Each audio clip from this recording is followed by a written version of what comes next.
And welcome to Independence High School in Coal City, West Virginia. Tonight, Video Productions presents exciting high school football. It's a Class AA battle.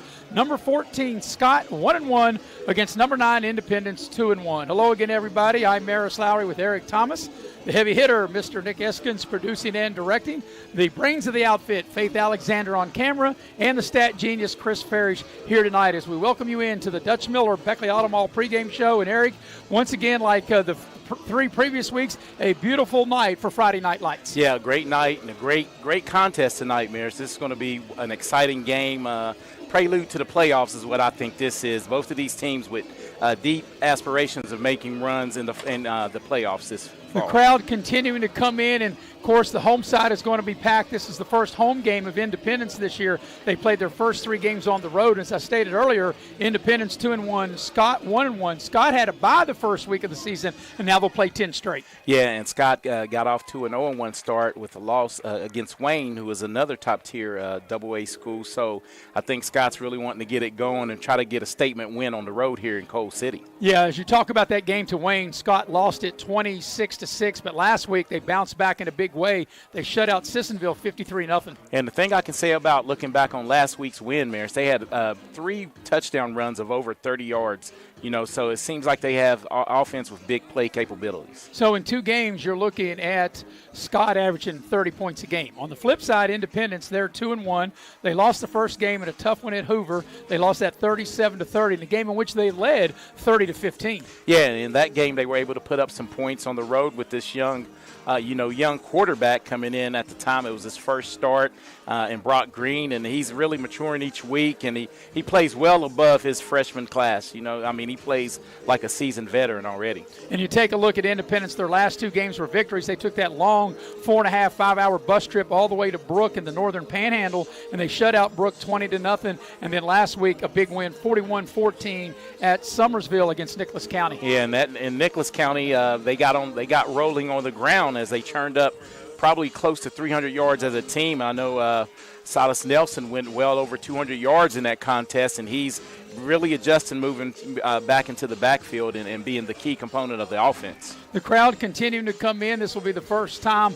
this season that the Independence faithful will get to watch their team at home. And, I got here to the stadium, Eric, about 10 to 5, and they were having a major tailgate, and they were blasting the music, and they had hot dogs cooking. It was like a real festive homecoming affair. And I'll tell you, the people are really excited, and they should be. What a great last 3 or 4 years that Independence has had here in this John Lilly's tenure, part of his tenure. Yeah, and he's got the program going up. He wanted to win a state championship. He's done that, but now this team is hungry for more. They didn't just want to get one; they want to get many. And this team, he's built a culture.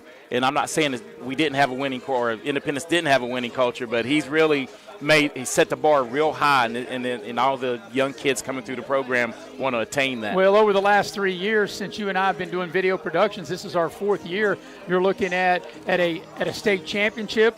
They had a runner-up. They made it to the semifinals. Actually, it was a runner-up state championship and a semifinal run last season. And then the kids that are up from the middle school, as you mentioned about Brock Green, their quarterback, they were undefeated, won the middle school championship. So there is a culture from the middle school that feeds up into the high school. Yeah, not only the middle school. I think the feeder program that goes into the middle school and in the youth football league, they're doing really well. And I think that's the way it is. Winning breeds winning. And all these young kids that come out here on Friday night and watch the high school, they want to be like the older kids that they see on the field. Both teams are out on the field going through their warm-ups. We'll take our first pregame break, come back and get you ready for the kickoff. At the top of the hour, it is number 9, Independence, 2-1, playing host to number 14, Scott, 1-1 in Class AA, streaming live here on Video Production. Dutch Miller's Beckley Auto Mall, West Virginia's largest GMC Buick dealer, is a proud sponsor of West Virginia High School athletics and our area student athletes. Dutch Miller's Beckley Auto Mall, with 2 locations for your convenience. 3934 Robert C. Byrd Drive in Beckley and 8762 Seneca Trail in Fairleigh. Plus, you can shop 24/7 at BeckleyAutomall.com.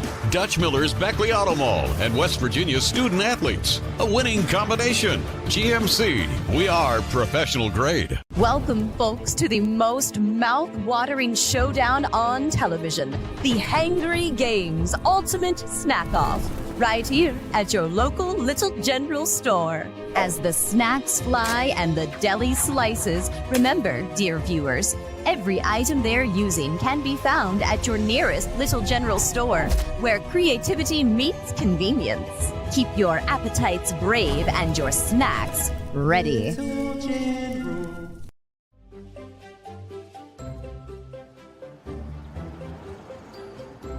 We won't raise your rates just because of an accident.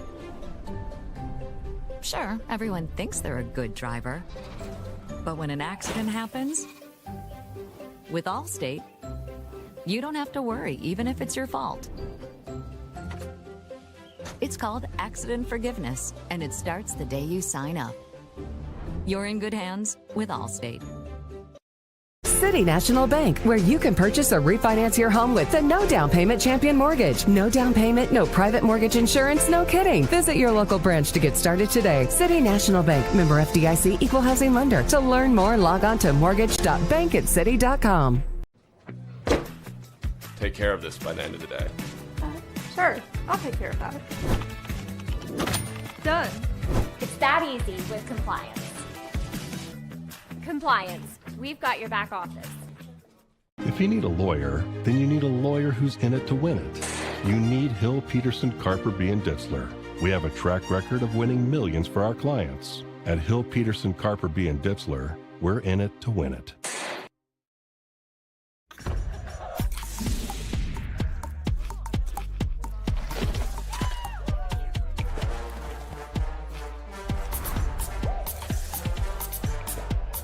Every bite better with Pepsi. How much is that doggy in the window? Let the sunshine in. Get started today with new windows and doors from Window World of Beckley. What better way to do that than our energy-efficient windows and doors for every budget and style? We offer superior products, professionally installed at a guaranteed low price. We offer great financing options too. So why wait? Transfer your home today with Window World of Beckley and let the sun shine in. Back at Independence High School in Coal City, West Virginia, tonight's game is brought to you in part by Michael Frobel for Judge. Michael Frobel is a candidate for the circuit judge in the 2nd Division. It's a runoff on November the 5th. Michael is proud to support student athletes of Raleigh County and would be proud to serve you as a circuit judge. Also, tonight's game is brought to you in part by Giovanni's Pizza, Mamma Mia, where we had our pregame meal. And actually, I had the pregame meal I had to eat alone. And I have to tell you, Eric, Nick, Faith, and also Chris, you're not getting none of the leftovers. The pizza is so good. Mamma Mia. If you're not Italian going in, you got to be Italian when you come out. What do you think about that, partner? Hey, I hate to miss out on that good selection of pizza that they have and salads. I like their salads. Yes. The fine folks at Giovanni's Pizza. Well, Eric, let's talk a little bit of the numbers. First of all, we'll start with Jeremy Dolan's Scott Skyhawks. As we mentioned, 1-1. They lost to Wayne 26-6. They beat Sissonville 53-0. Their quarterback, Nate Easterling, he has thrown the ball 27 times, completing 15 passes for 225 yards, 3 touchdowns, and 2 interceptions in the 2 games. They've rushed the ball for 5 touchdowns, and as a team, Scott is averaging 10 yards a carry in the 2 games. Yeah, and that's what I touched on early in our first segment. I had a chance to watch the highlights, and every time that I saw a touchdown, it was 30 yards or better, big runs, a lot of guys that could tote the rock. So it'll be a challenge for this Independence defense. Now, on the flip side, you're taking a look at Independence, and we'll start with their quarterback, Brock Green, who you touched on, who even though he's a freshman, he plays above his years. Green has completed 24 of 45 passes for 461 yards, 2 touchdowns, and 2 picks. And that's real efficient. If you look 24 or 45, you'll take that completion rate. And it's complementary football up here at Independence. They used to be a run-heavy team and throw it, once you loaded the box. But I think they can open it up. They have great receivers and a good running back. Well, you're right. They do both. Speaking of the running back is Silas Nelson, and he's really an all-purpose back in the 3 games, Eric. He's carried the ball 71 times for 458 yards and 6 touchdowns. That averages out to 7 yards a carry. Yeah, that's dang on first down every time you get the ball. I mean, Silas, as you said, he's a utility player. You may see him get some snaps tonight. You could probably go a little wildcat or what they call the Patriot, direct snaps to him. So it'll be interesting how they use him here moving forward. Christian Linkswaller and Dalton Atkins have been their 1-2 punch as receivers. For Linkswaller, he has caught 10 passes for 259 yards and both touchdowns that Green has thrown. For Dalton Atkins, he's got 7 catches for 139 yards. And I think the Linkswaller kid really could be a game breaker. I think they may, as the year goes on, maybe try to lean on him, a superior athlete. I had a chance to watch him run track as well. A tremendous hurdler and just, a really good football player. So I look for them to maybe get him involved more in this offense as the season moves on. And if you look at the numbers, Independence numbers based on 3 games, Scott's numbers based on 2, each team scoring right at 30 or a tad over 30 points a game. Yeah, and something's got to give tonight, right? So we're saying the key to the game is whoever can slow the others' offense down, can come out victorious tonight. I think who doesn't give up the big play has the best chance to win. And all the time you and I have covered Independence over the years, as good as they've been, the one thing that has really kind of been their bugaboo, they've had a lot of penalties. Yeah, and I think that's still one of the things that Coach Lilly would like to get corrected. And there's one thing with playing hard, but you don't need a lot of the late hit penalties, personal foul penalties, the holds that when the play's going the other way that really hinders offensive, efficiency. And you don't want to. You want to be 2nd and 3 instead of 1st and 25. This is the 4th week of the high school season. That's hard to believe, Eric. Of course, we've got all kinds of games going on around the state. We'll keep you up to date with scores. But one of the things we're doing here for Video Productions for the first time in your mine tenure, Eric, is we're running 2 games in this market across town.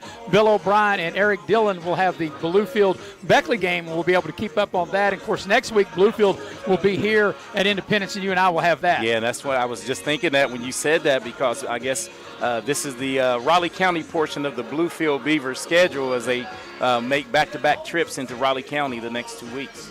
One thing about it, we've been blessed with the weather. We've got another gorgeous Friday night here in Coal City, West Virginia. The crowd's continuing to file in. Scott, across the way, Eric, as we look there, they got a nice little crowd come up from Madison and Boone County. Hey, yeah, when you have a good team and a good chance to win, a lot of the people from Madison want to travel up here and see what it's all about up here at Independence. And, Eric, even though we are the 4th week, this does feel like a playoff game to me, because I think the team that wins this game, there's a lot of points, because the team that doesn't win the game, I think, is going to go on and have a really good year and going to benefit the winner with a lot of points. Yeah, and exactly, and that's why I think this is a big game. You want to come out victorious, because down the line, this team can help you. Whoever wins, the other team can help you secure enough points maybe to be in that top 8, top 4, and try to host a game or 2. The one thing that one of the Independence coaches told me, and I guess they said they had a great week of practice, but they were concerned because it was their first home game, and they started jacked up. They might get off to a slow start. Yeah. Sometimes, coach, that's coach speak. They worry about that stuff, and I think they worry about everything. They worry about everything, and sometimes you can over-prepare too, So I just think once the ball's kicked off and they settle down, both teams will be ready and be real competitive tonight. Hey, coaches even worry about if there's too many or not enough carbs in the pregame meal, right? Yeah, they worry about everything. They don't want to play. Homecoming's the worst game for a coach. Right. You've heard it. They worry, guys worrying about the dance. That's why a lot of schools now, they'll have a homecoming dance the following next day night. or Yes, prior to that. But here's the thing. The one thing that of all that, what I was told by one of the assistants, he said they had their best week of practice. I think that's more encouraging than the fact that they might get off to a slow start. Yeah, and that's one thing, as we're talking about the coaches, I don't really believe, as we're former players, I don't think coming into that, it never really.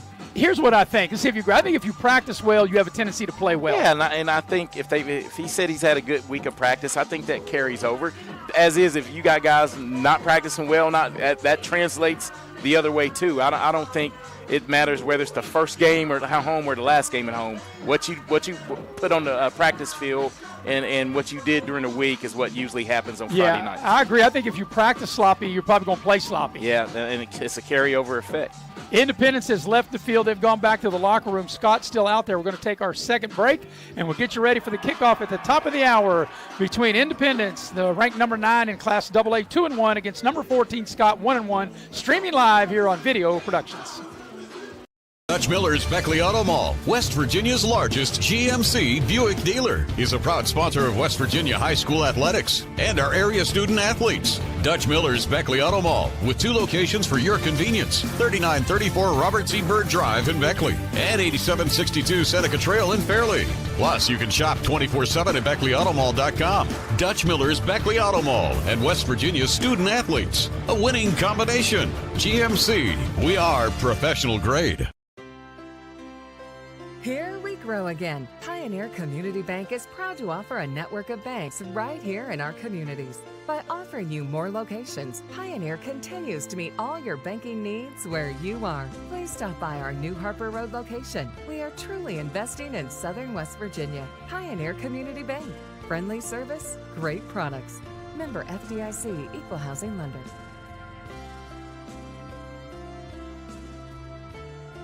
When you're about to go on the most important journey, it matters who you choose to start it with.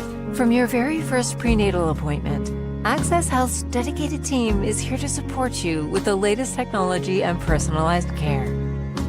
Preparing for your little one's arrival is a special time. And when the big day arrives, you can be confident knowing you have the same team to guide and support you. Access Health, your partner in health every step of the way.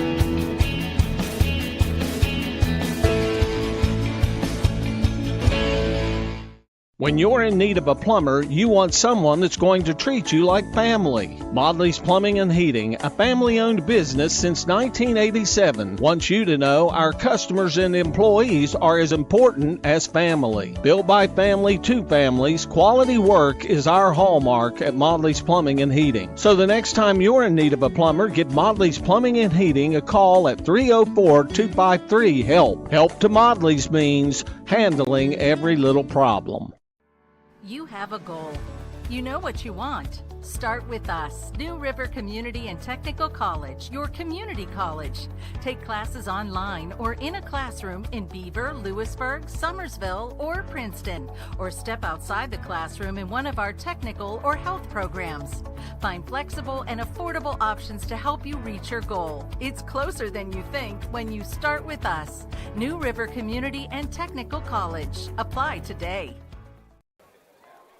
And we welcome you back into the Dutch Miller Beckley Auto Mall pregame show here at Coal City, West Virginia at Independence High School. I'm Maris Lowry with Eric Thomas, the heavy hitter, Mr. Nick Eskins, producing and directing.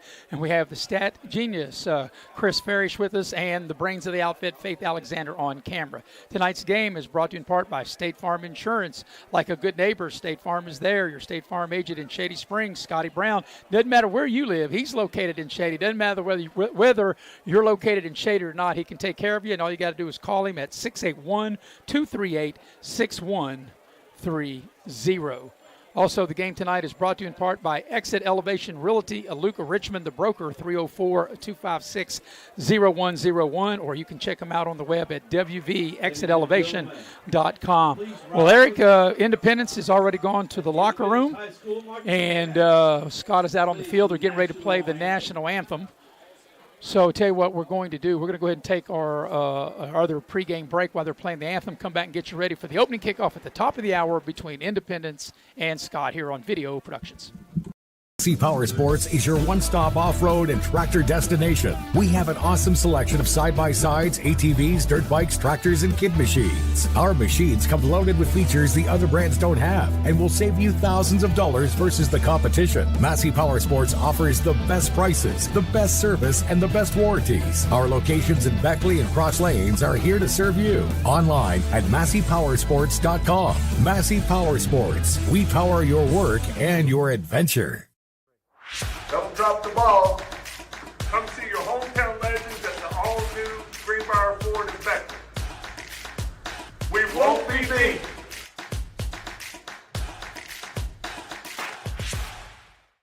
Dutch Miller's Beckley Auto Mall, West Virginia's largest GMC Buick dealer, is a proud sponsor of West Virginia High School athletics and our area student athletes. Dutch Miller's Beckley Auto Mall, with 2 locations for your convenience: 3934 Robert C. Byrd Drive in Beckley and 8762 Seneca Trail in Fairleigh. Plus, you can shop 24/7 at BeckleyAutomall.com. Dutch Miller's Beckley Auto Mall and West Virginia's student athletes. A winning combination. GMC, we are professional grade. City National Bank, where you can purchase or refinance your home with the no down payment champion mortgage. No down payment, no private mortgage insurance, no kidding. Visit your local branch to get started today. City National Bank, member FDIC, equal housing lender. To learn more, log on to mortgage.bankatcity.com.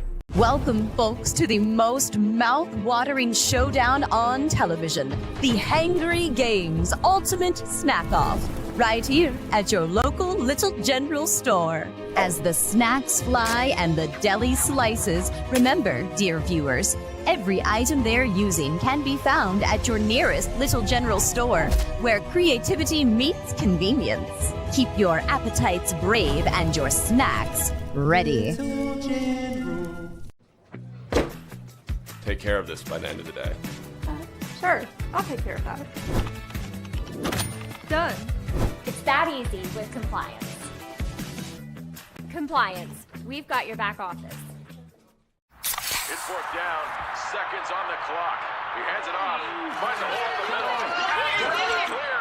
Nothing but moves! A touchdown for the win. I can't believe it. Pizza. Better with Pepsi. Welcome back to Independence High School here in Coal City, West Virginia. Tonight's game is brought to you in part by Edward Jones, your financial advisor, Heather Cantley. You can call Heather at 681-254-0097.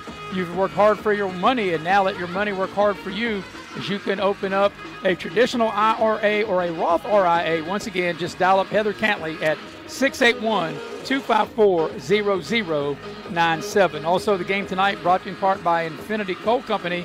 If you want to apply for a job with Infinity Coal Company, you can, and you can apply online through the Facebook page at UnitedCoalCompany.com. You can also pick up an application at the Guard Shack located on Independence Road in Sophia, West Virginia. Well, Eric, we're just about 8 minutes or so away from the opening kickoff, and something that you and I thought we got to confirm during the commercial break, the first matchup ever between these two teams, between Scott from Madison and Boone County and Independence here from Coal City. Yeah, and I didn't really think they had ever met on the football field, but like this will be a good test for both of these teams, and this is why this game was scheduled.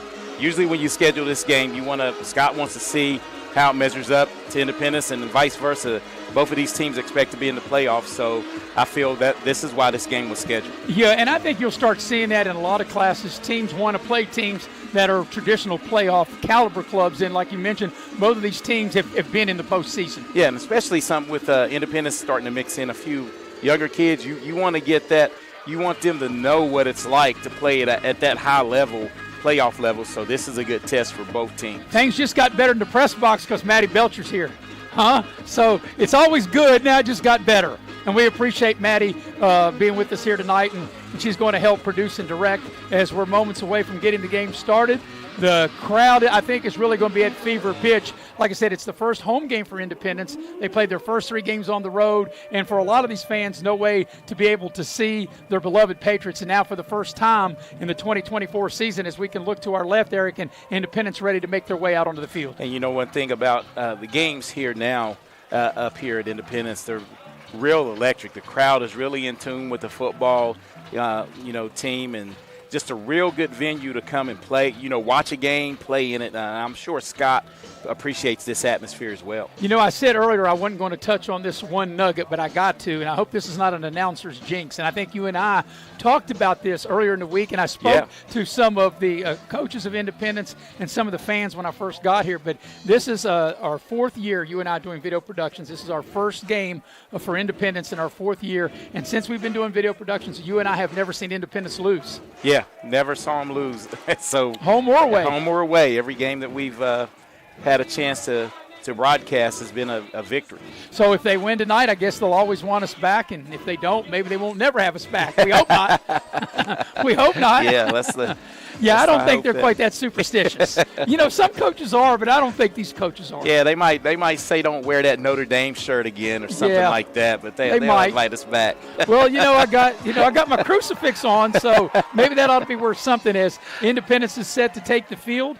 And like I said, you got a huge crowd here on the home side down below us. And even, like I said, Scott travels well coming up from Madison. Big crowd across the way. Yeah, a good crowd here to support their team. It's going to be an interesting game, and I'm ready for it to kick off.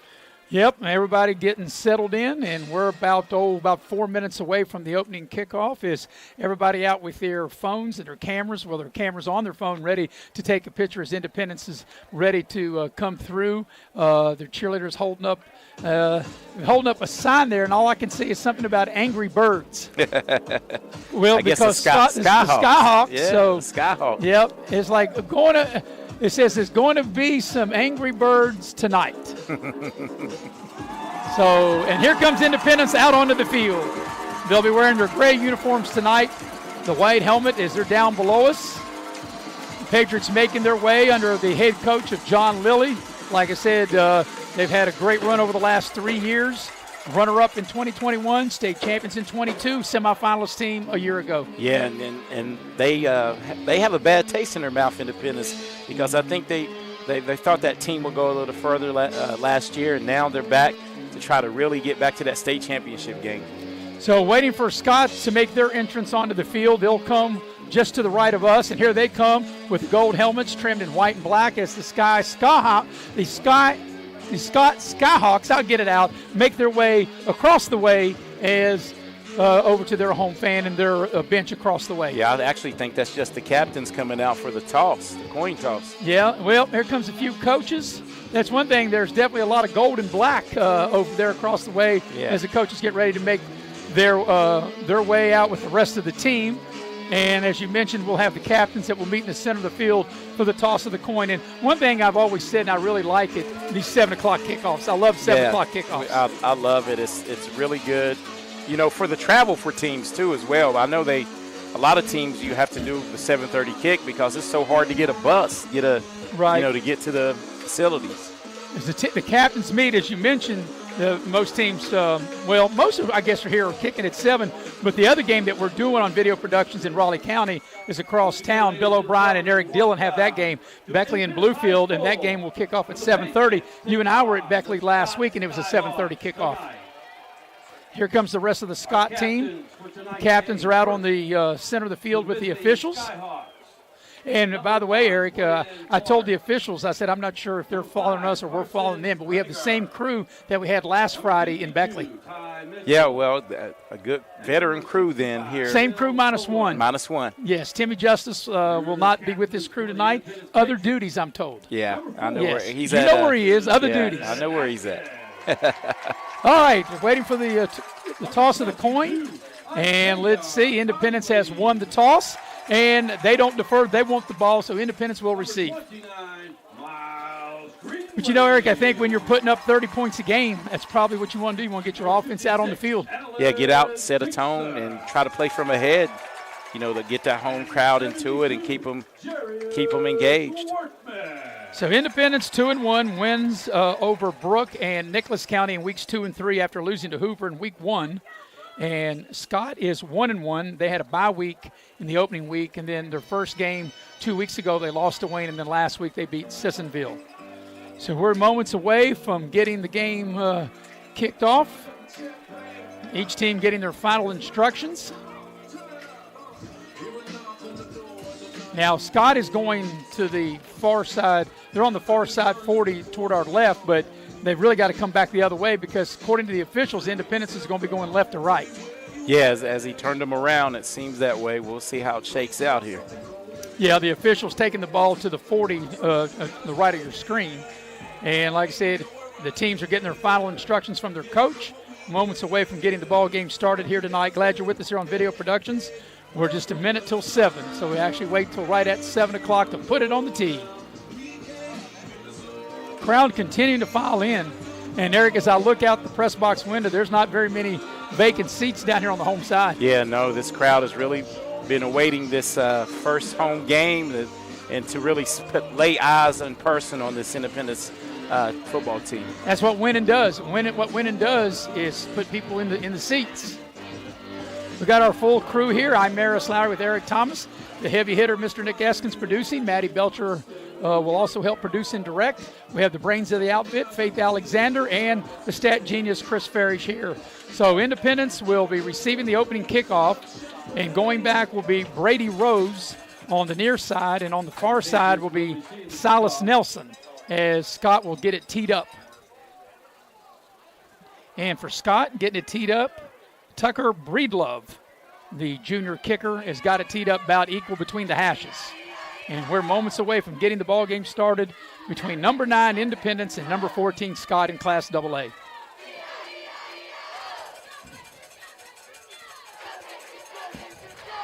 So we're all set. Sit back with a nice blue can of Pepsi and enjoy some high school football. And we are moments away from getting the ball game underway. And right here, getting ready for toe to meet leather.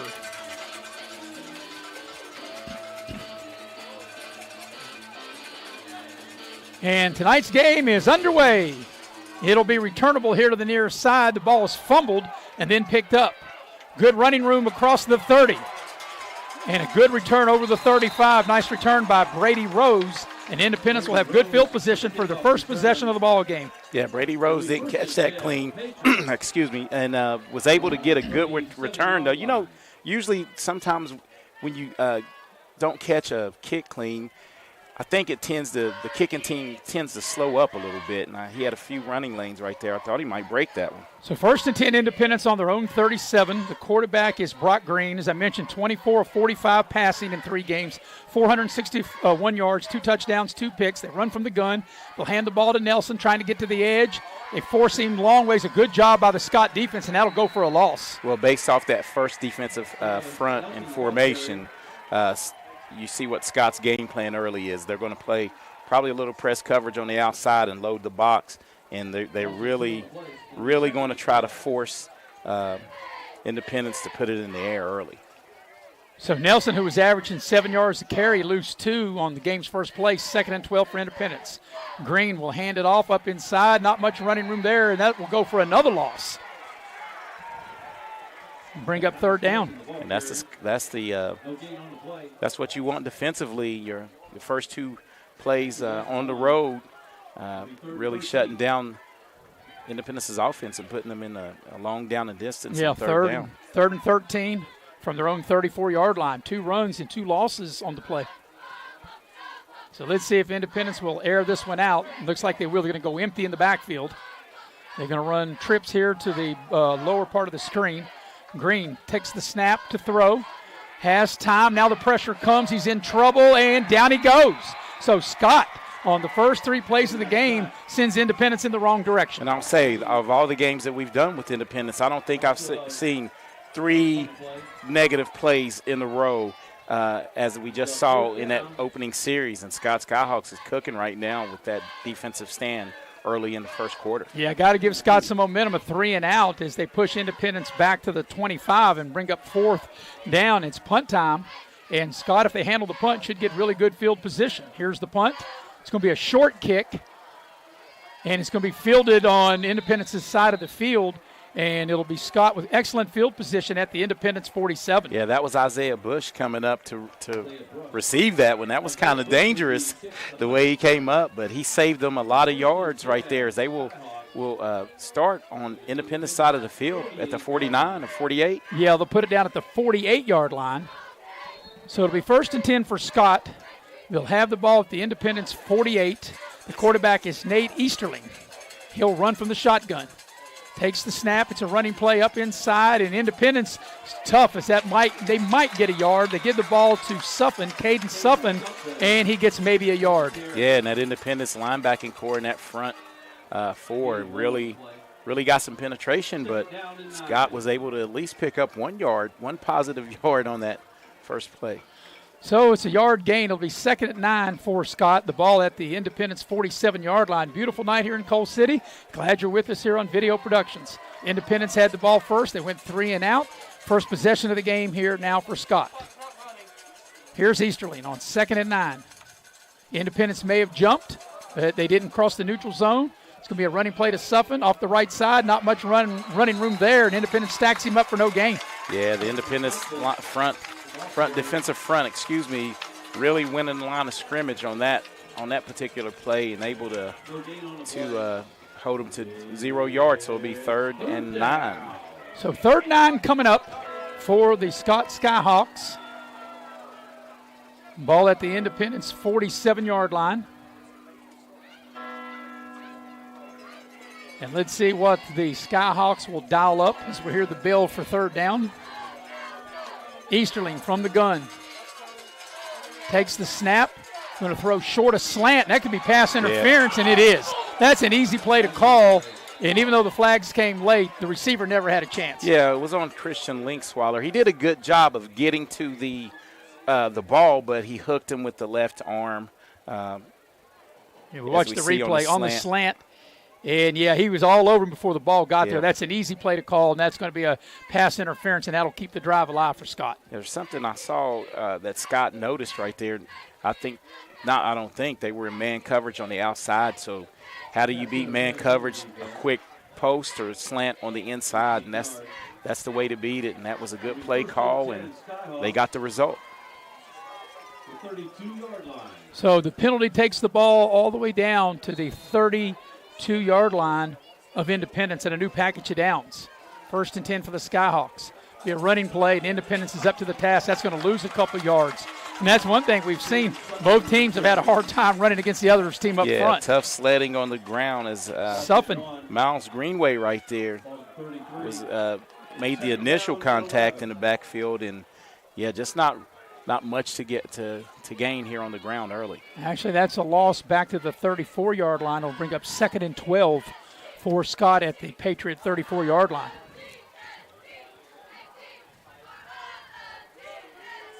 Nate Easterling, the quarterback, waits on the snap, fakes a handoff. It's going to be a little reverse, trying to get to the edge. Independence plays that well, and there's just nothing there that time for Brangar. As Independence defended that very well. Great discipline right there from Independence as everyone stayed in their lanes and stayed home and not fooled by the misdirection. So that'll be no gain. It'll bring up another 3rd and long. This first time it was 3rd and long. Independence kept the drive alive for Scott by a pass interference call. Now 3rd and 12 from the Patriot 34. So Easterling, he'll survey the defense. Takes the shotgun snap, throws it across the middle. It's caught.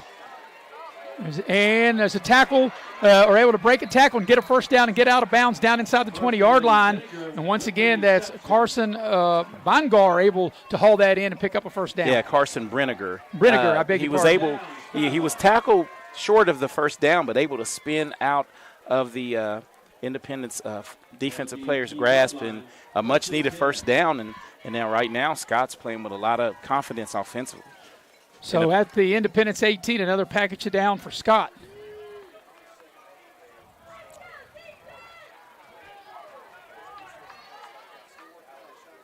Here's a running play, and not much there as Independence does a good job against the run. And looks like maybe no gain. He might be able to get back to the line of scrimmage. And this will say no gain. It'll be 2nd and 10. Well, so far, Independence has been great on 1st and 2nd down. It's that 3rd down that's really came back to bite him. Two long 3rd down conversions for Scott, one via interference penalty and one a completion over the middle.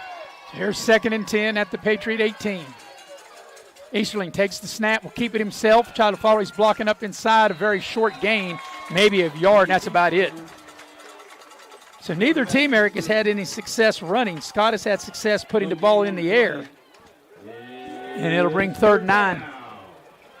Yeah, nothing going on the ground. Both teams are stout against the run here early, as we thought that, they both would be. But it's surprising that Scott's, I don't think they've maybe picked up 3 or 4 yards here on this drive. Yeah, and actually on that last play, they're going to say no gain and put it ball back at the 18, so it's going to be 3rd and 10. So they're going to try to spread Independence out. Easterling works from the gun. Takes the snap. Going to keep it himself. To run all the way to the short side of the field, and there's not much there. There wasn't a lot of running room as they try to run to the short side of the field. That was actually chased down from the backside defensive end as he was in great pursuit. Wasn't able to see who made the tackle, but that was good pursuit, and this is a big down here early in this contest. Yeah, the ball will be put at the 16-yard line. It'll bring up 4th down. 4th and 8. Yeah, that was Miles Greenway with his 2nd tackle for Independence on this drive. And Eric, if you're going to run the quarterback on a sweep to the short side, they know you're going for it on 4th down. Yeah, that was just to get it a little closer, correct? Yep, so they're going to go with trips to the bottom of the screen. Easterling takes the snap, looks, throws in the flat, and it's incomplete. And even if they make the catch, I don't think they would get the 1st down. As Independence defense, it bends, but it doesn't break. Yeah, it doesn't break and turns them away on downs. And now their offense gets a chance to get back on the field and see if it can muster up anything on this 2nd drive of the contest. So Independence defense, it gives up a couple of 1st downs, but as we said, the defense bends, but it doesn't break, and Independence will take over on their own 16-yard line with a 1st and 10. Tonight's game also brought to you in part by Cracker Barrel. Cracker Barrel, the Old Country Store, locations in Beckley and Princeton.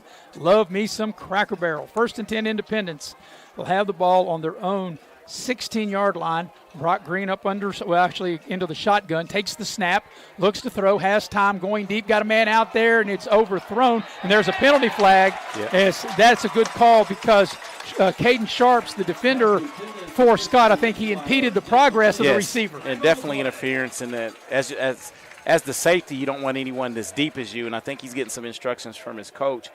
He took a bad angle, and he didn't really find the football, and that was a classic interference.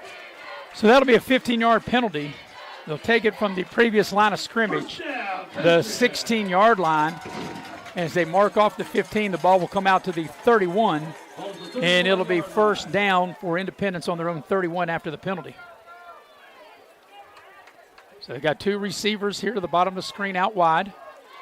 As you can see, what's not in the screen, the safety Green got a takes lot the more snap. depth. He'll run the ball up inside. It's like Nelson, and he gets the ball out to the 35-yard line. So Nelson will pick up 4 on the play. 2nd down and 6.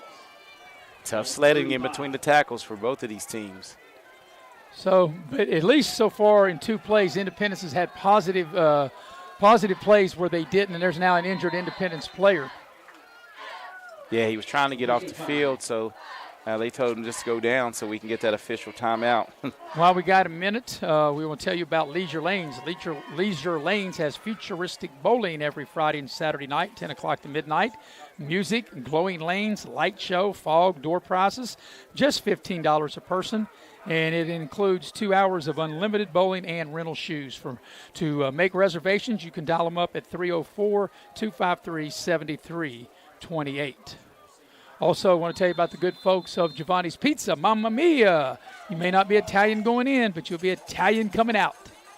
All right, out of the timeout, 2nd and 6 for Independence on their own 35. Green takes the snap to throw. He has time, goes across the middle. It's caught for a 1st down all the way down to the Scott 45-yard line as Dalton Atkins hauls it in. Yeah, and the senior Dalton Atkins picks up a big one, his 8th catch of the year, and that was a strike by Green over the middle. What a dart.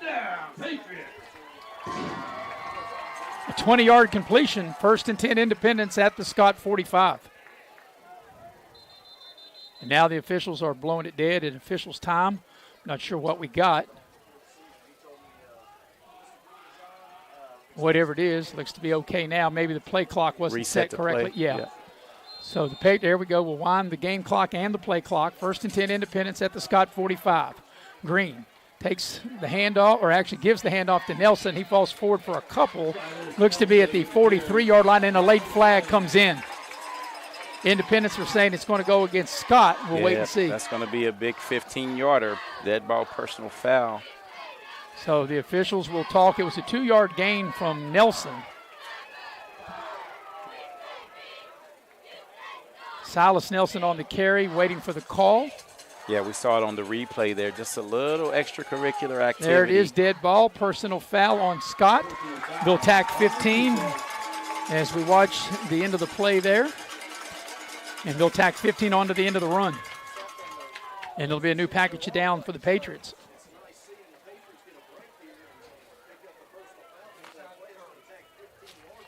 So from the 43, the ball should go down to the 28-yard line. And that will be the case.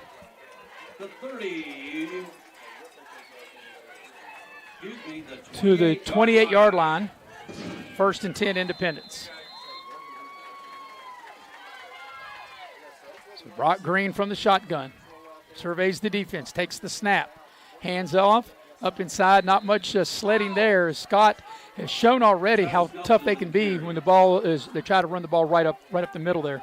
Yeah, Scott's up to the task, but look for Independence to just keep trying to pound, the middle of that defense, and look for Green to probably pull one and have like a RPO, a run-pass option out of that, because everyone's sucked up for Scott now. In this area right here, it'd be a good time to either pull it or, try to complete one down the field. So they lose a yard on the play to Independence. 2nd and 11 on the Scott 29-yard line. Green from the shotgun. Takes the snap to throw. Has time. Now they flush him out of the pocket. Throws a sideline pass. It's caught inside the 20. And a very nice gain and a nice reception that time by Brady Rose. And a nice rollout move to pocket by Green as he throws. And that will be enough for an Independence first down right at the 18-yard line. And that's where they had to go to get a first down, and they were right on the down marker, and that'll move the sticks. So this has been a nice drive for Independence. This is the 6th play of the drive coming up, 1st and 10 at the Scott 18-yard line. Green takes the snap, hands it to Silas Nelson, comes to the near side, and he falls forward as he gets inside the 15, or maybe right to the 15 to see where they put him down at.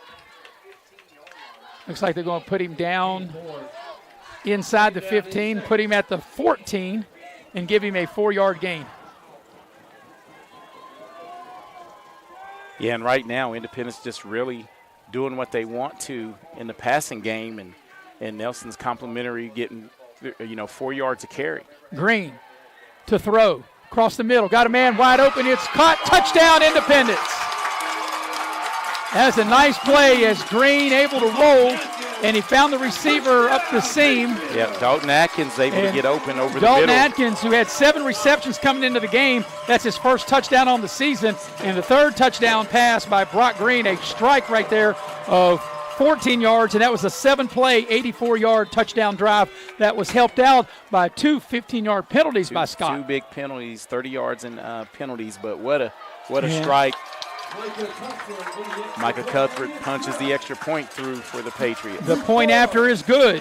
So your new score with 4:43 remaining in the first quarter is Independence 7 and Scott nothing. That was a 7-play, 84-yard drive, and it ended up with a Brock Green 14-yard touchdown pass to Dalton Atkins, the PAT good. 7-0 your score. Your scoring recap brought to you by Pepsi of Southern West Virginia. And, man, would I love to have a nice cold Pepsi right now in a blue can. Yeah, I would love to have a nice ice cold one. It's a little humid tonight up here in Coal City.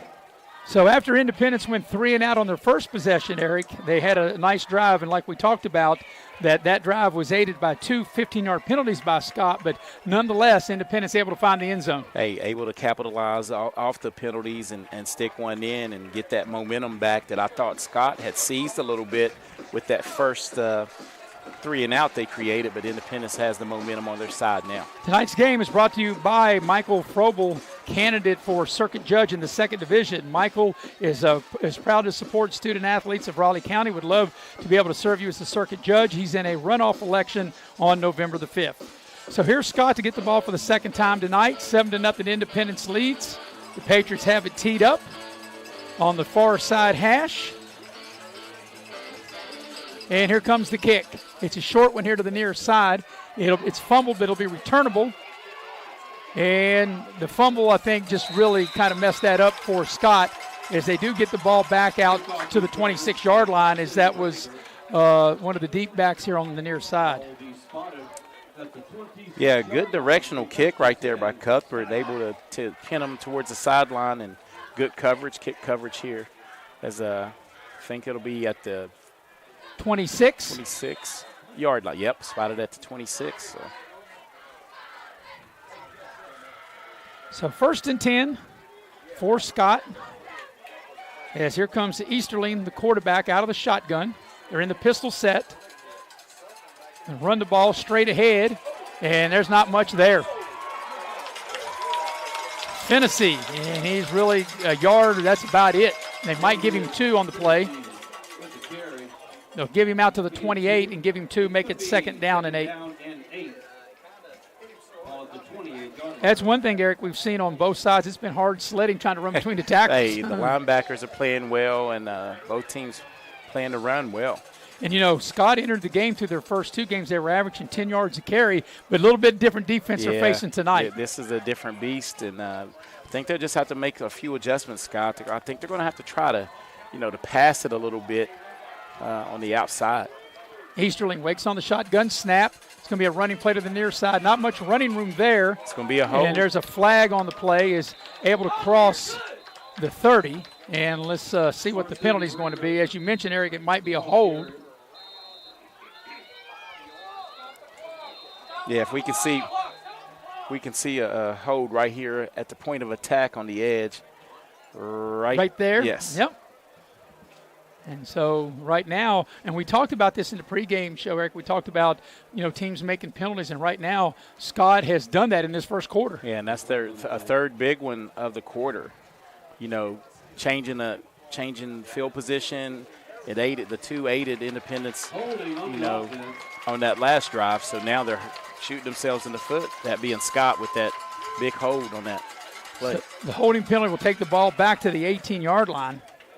Pushes the ball back to the 18-yard line.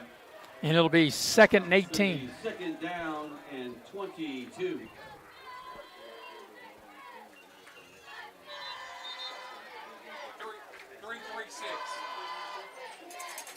They have the ball at the 18. They've got to get out to the 36-yard line, so that'll be 2nd and 18 coming up. I think they're going to add some time to the clock. Well, there's take it to 3:36. Yeah, they got 33:60 on there now.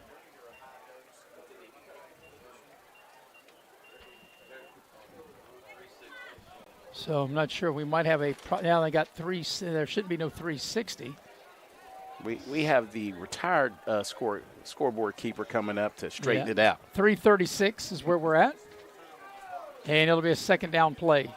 2nd and 18 from their own 18-yard line. Scott's got to get out to the 36 to keep the drive going here on 2nd down.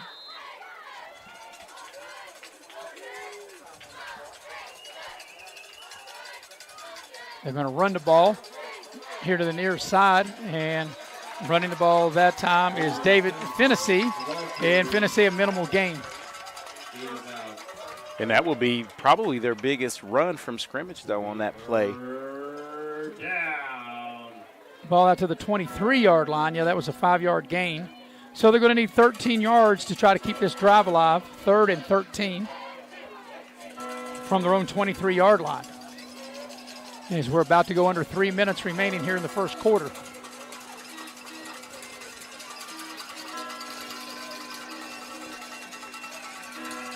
They just break the huddle now with 10 on the play clock. They're going to have to hustle if they're going to get this play off. Easterly takes the snap. Going to throw the deep ball. Got a man out there, and it's incomplete. Yeah, almost intercepted by Linksweiler as he had good position, and Scott will have to punt it away. Pass was intended for Braden Clark, and it was overthrown, and it'll bring up, as you said, Eric, they'll have to punt, and Independence should get really good field position. And in the past years, Independence has really been great in the punt return game, so any one of these young men back for Independence could probably take one to the house. Yeah, they got Rose on the far side, I believe, and that's Linksweiler here on the near side. Here's the snap. Here comes the kick. Boy, that's a nice kick.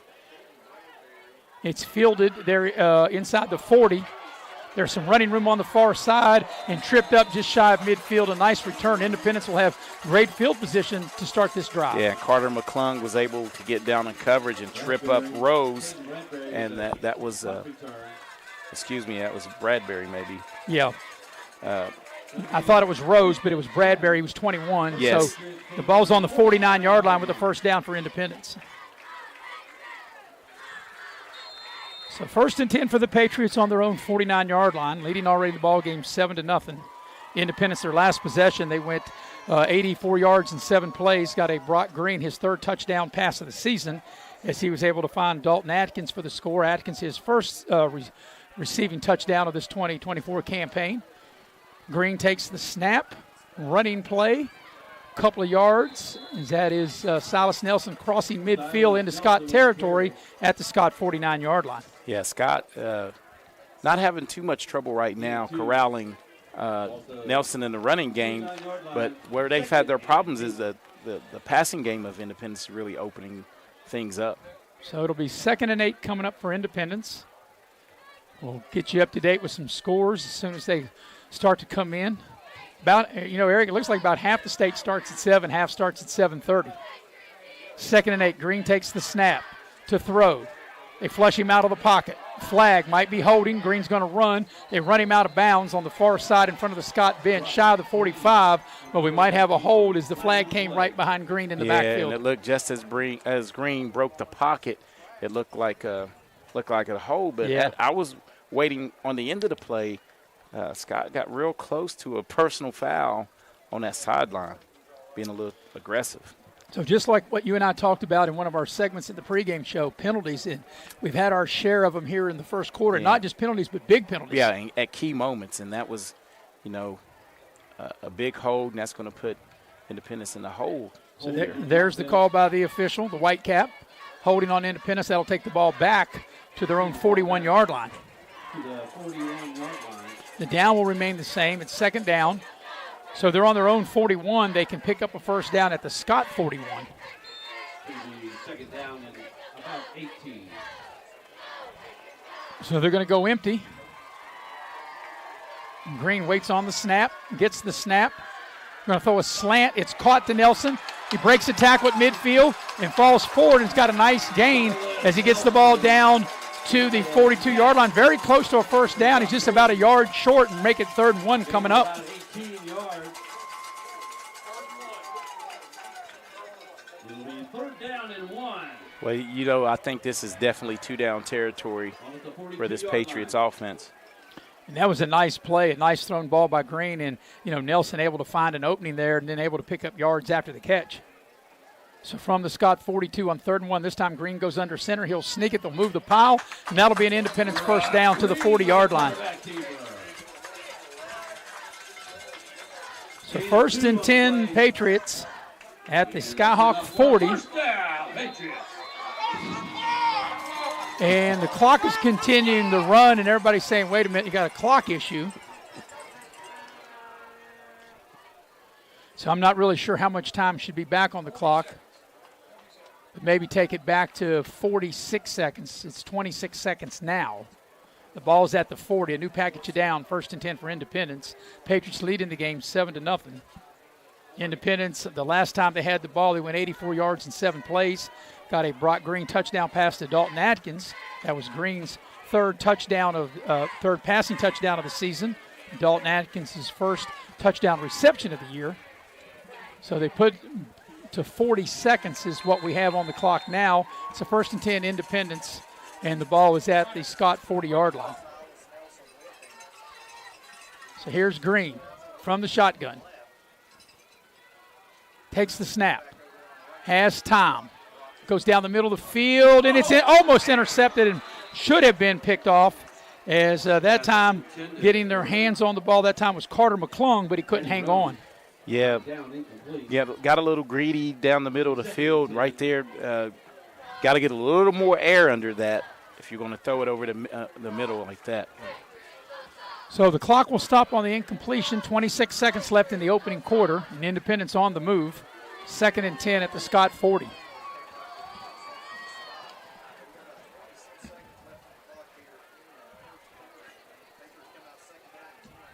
Green waits on the snap, gets it. It's going to be a running play to Nelson. He'll fall forward for about 3 to the 37 of Scott. So it's going to bring up 3rd and 7 coming up, and they'll probably let this clock wind down, and that'll be the final play of the first quarter. It is at the end of 1, your score, Independence 7, Scott nothing. We'll take a 1-minute break, come back, get you ready for the second quarter here on Video Productions.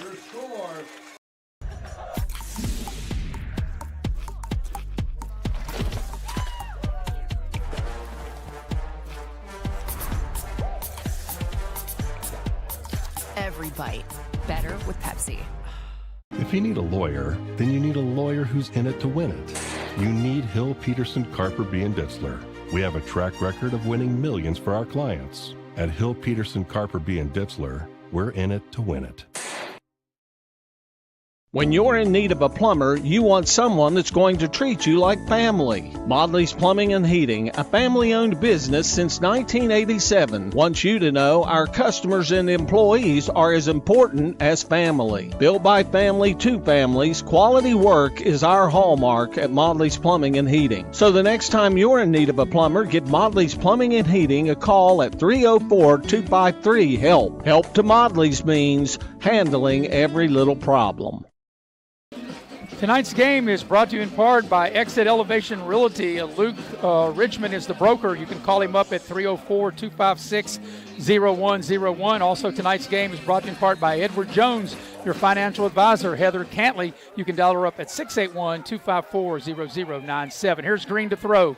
Pressure comes. He sets, throws. A penalty flag comes in. The ball's up for grabs. It's incomplete. A penalty flag.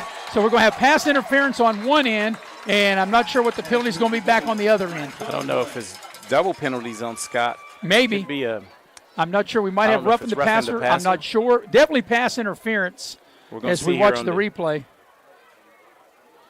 It probably will. You're probably right, Eric. It's probably going to be roughing the passer, but Independence, I'm sure, both of them would be 15 yards. Because they don't take it from they don't take it to where the pass interference happened like they do in college or pros. So it's going to be a 15-yard penalty on Scott, and this will keep the drive alive. Wait for the official there. No, they offset. They called a hold on the Independence. So hold on Independence, pass interference on Scott, and we'll redo 3rd down. Just redo it like it never happened. But I'm going to tell you, Brock Green knows that He took a shot, didn't he? He took a shot. So the ball is at the 37. That's a big young man, though. Yep. So right now, like I said, we haven't had like your little miscues of false starts. We've had major penalties. Major penalties. 3rd and 7 for Independence at the 37 of Scott. Glad you're with us here on Video Productions. I'm Maris Lowry with Eric Thomas. Independence will go empty with Brock Green. And now he's not waiting. He wasn't alert for the snap. He picks it up. Pressure comes. Throws to the near sideline. And it's caught. No, it's dropped. It looked like that ball was going to be caught that time by Linksweiler. And Caden Sharps, though, came over at the last minute, as we see on this replay, Maris. As you see, the safety was late, but better late than never as he gets there and affects the catch here. Yeah, that whole play was kind of discombobulated because Green wasn't paying attention. Yes. Or maybe not that he wasn't paying attention. He wasn't expecting the snap when the center was able to snap the ball. So now it's a 4th down play here. Yeah, so now it's 4th down and 7 at the Skyhawk 37. And let's see what Independence will cook up here. Yeah, Silas Nelson lines up to the left of Brock Green. Green takes the snap to throw, going deep, going for the home run ball into the end zone, and it's intercepted. Penalty flag comes in. Clark picks it off, runs it back over the 20, across the 40, across midfield. He's not done yet. This may go for 100 yards if it counts. It's going to be a touchdown. Clark, a 100-yard interception return, but will it count? Will it be offensive interference or defensive interference on the penalty? Well, I'm going to tell you, there are going to be a lot of boo birds across the way at Scott because I don't know about this penalty right here. It looks, if we can get this on the replay. That will be a 100-yard interception return if it stands. But once it crosses the goal line, are you able to return it? Yeah, yes. And in high school, once you catch it in the end zone, no matter it's 100 yards, they don't even add the extra yards. But I think it was right at maybe 101 yards officially, but they'll call it, or unofficially 100 yards officially as he returns it for the touchdown. And what a nice play that was.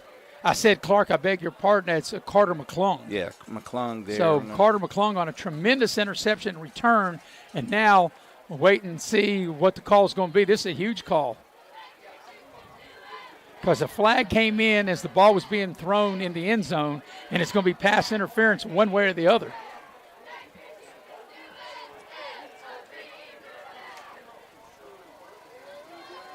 And what a huge call this is. You know, officials have a tough job. There's a lot of contact both ways in that, but I think that was we'll see how it plays out. Let's see what the call is. They're going to wave off the flag. It's going to be a touchdown. No, what they called a hold. So they called a hold on the return. Okay, so first flag was picked up. The first flag they're going to pick up, so it'll be an interception, and now it all will be, Eric, where they called the hold at, where they'll put the ball at. I think the hold, they're going to be on the plus side of the field. So that will be the third interception of the season for Brock Green. He's got 3 touchdown passes and now 3 picks. And the hold, let's see, is deep in Independence territory. As the officials haven't put the ball down, they're standing inside the 5, maybe where the penalty came there. I mean, you'd think you wouldn't have to hold. He's already that far to the inside the 5. Why would anybody have to hold? Even if he didn't get in the end zone, you'd have the ball right there inside the 5. Well, with that being said, though, this is a golden opportunity for the Skyhawks. As we watch the replay here, they actually called it could have been a block in the back. That was really. Well, Coach Lilly of Independence is out on the field. They're going to put the ball down at the 12-yard line, it looks like. The penalty looked like it happened right at the goal line or in the end zone. So they're going to put the ball down at the Independence 12, and that will negate a McClung 100-yard interception return, but Scott will have possession of the ball at the Independence 12. But like I said, you figure why would you have to touch anybody? If your man's already ran the ball that far, just let him get tackled at the 2. While they sort this out, can we run that again? Can we see if we can run the replay again, if we can.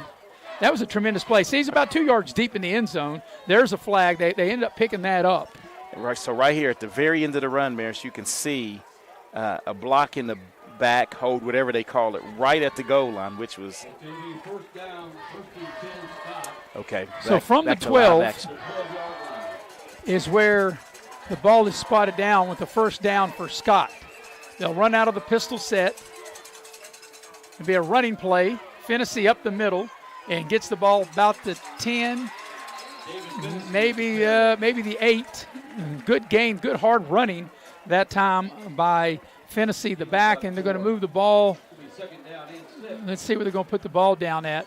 Put the ball down at the – and they were going to put him all the way down to the 7-yard line. He got 5 on the play. The 8-yard line.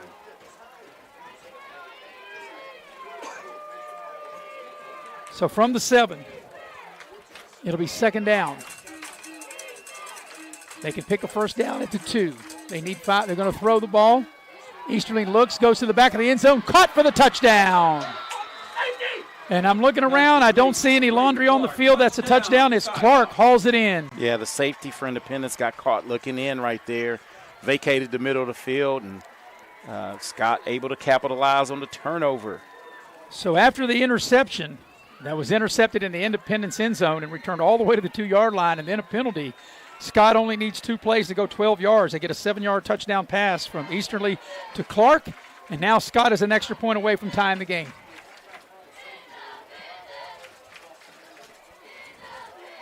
And for the point after, Tucker Breedlove. And the kick is up. It's blocked. It is blocked. And so Independence will maintain a 1-point lead. So we've had a little bit of everything here up into the first couple of minutes of the second quarter with 10:19 remaining in the half. Your new score is Independence 7, Scott 6. That was a 2-play, 12-yard drive, a 7-yard touchdown pass from Easterly to Clark. The point after block, Independence still has the lead, 7-6. Scoring recap brought to you by Pepsi of Southern West Virginia. Nothing tastes good as an ice-cold Pepsi. Also, tonight's game is brought to you in part by State Farm Insurance. Like a good neighbor, State Farm is there. Scotty Brown in Shady Spring can be the neighbor to you. You can dial him up at 681-238-6130. Well, Eric, we sure got our money's worth on that drive. Yeah. On that whole sequence right there. Tremendous defensive play by Scott. Can't say it was a 14-point swing. We'll say it was a 13-point swing, but able to get back in it. Off of their defense, intercepting a pass in the end zone and returning it from what we thought was a touchdown, but able to scrimmage from the 12-yard line and punch it in and close it within 1. So Independence will get the ball for the 4th time. They went 3 and out the first time, had an 84-yard touchdown drive in 7 plays the second time, and then they were intercepted on the 3rd time that they had the ball. Independence maintaining a 1-point lead. And Scott has got it teed up on the 40.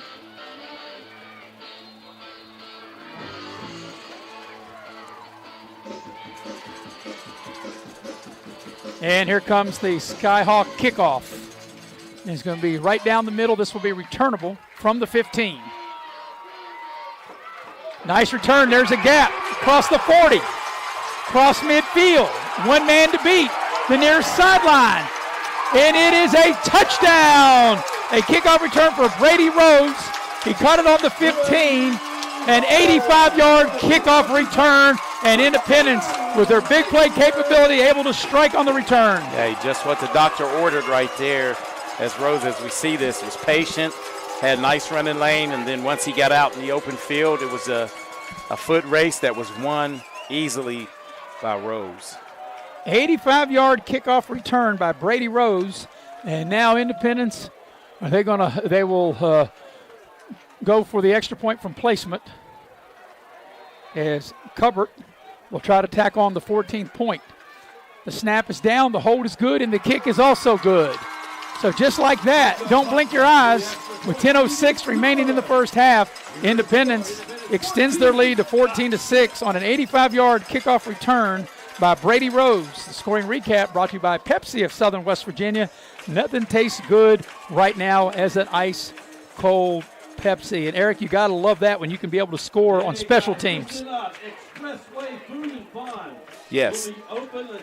Sorry about that. I was getting a score update, Maris, from some of the 7 o'clock games. And while you're getting that, tonight's game is brought to you in part by Giovanni's Pizza. Mamma mia. That's where we had our pregame meal, or at least I did. No one was able to join me, so I got plenty of pizza left over, and this is exactly what they told me at Giovanni's. They can't make it to Giovanni's for me not to share my leftovers. That's what they told me. So I said, everybody else that's here is out. I might share with Maddie, but I don't know about sharing with you, Eric, or with Nick. Maddie, I will. If she wants pizza, she can get it. All right, ready for the Independence kickoff. We've had fireworks here tonight, and a good ball game going between number 9 Independence, number 14 Scott. 14-6 is the lead for the Patriots, and Independence will tee it up and kick the ball off to Scott. And here comes the kick. This will be returnable here on the near side. It's fumbled. That's Clark, who caught the touchdown pass. And after he fumbled it, trying to get to the edge, and he breaks a couple of tackles. He's still not done yet, and now they get him down across the 20. That was a very entertaining and exciting return. Hey, a lot of running in circles to get it back to the 20, but good job by the Independence kick coverage to really stay in their lanes. And so they'll put the ball down, looks to be the 22-yard line, maybe the 23. First and 10, Scott. So they'll put the ball down at the 23-yard line. That's where Scott will start this possession. So 14-6 Independence leading, and I think we have a timeout on the field. Maybe do we have a? Did we have an injury? I don't think we had an injury. Yeah, I think there was an injury on the kick return, and they just got him off the field. While we got a minute, do you have some scores? Yeah, the Beckley game. Beckley is up 7-0 in the middle of the first against Bluefield. And Martinsburg up north. We have Martinsburg and Hedgesville going at it, and it's 14-0 Martinsburg. So it'll be a first down for Scott on their own 23-yard line. Easterling takes the shotgun snap. It's a jet sweep here to the near side. There's some running room, and it's a nice gain on first down, and a late flag comes in, and this might go against Scott and bring it back. I think that's going to be a little hold on the edge here. So let's wait and see the call.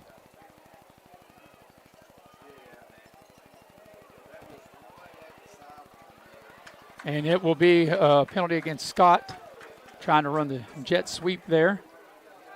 And they had a good gain on first down, but like I said, these have been some major penalties by both teams in this first half. Yeah, both teams. And right now, with 9 minutes to go until halftime, Scott's really in the hole.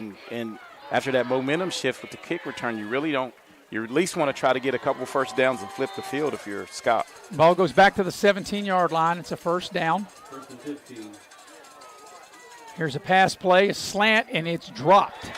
And, Braden Clark was there. He hit him right in the hands. He just couldn't bring it in. Yeah, couldn't reel it in, and that was a good ball thrown right there. And not able to catch it, beat him on the slant.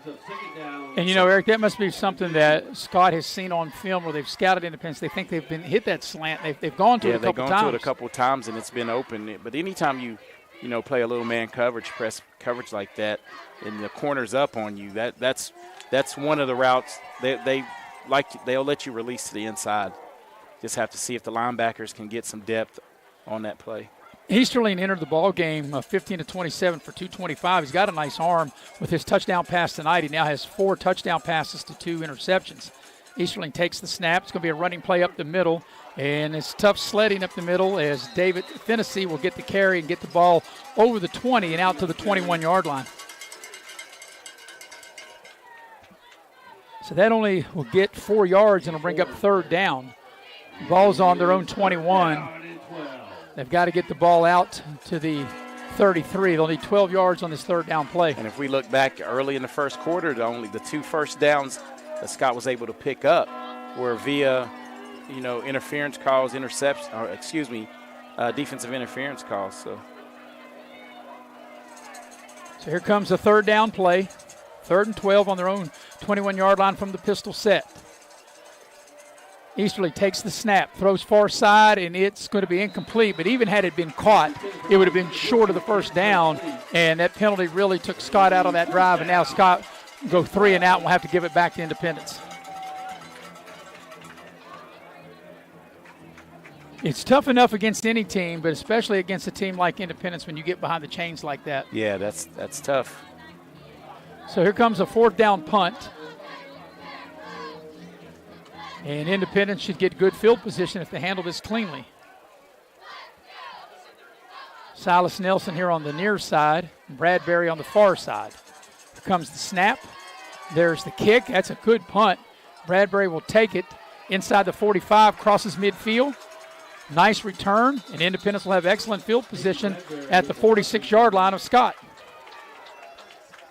Yeah, once again, special teams coming up big. Good return for Independence, and with a chance to try to tack on another score here before the half. So actually they're going to move the ball to the 45-yard line, and that's where Independence will start this drive. So 1st and 10 Independence at the Scott 45, and Independence leading in the game 14-6. And here comes Brock Green with a first down.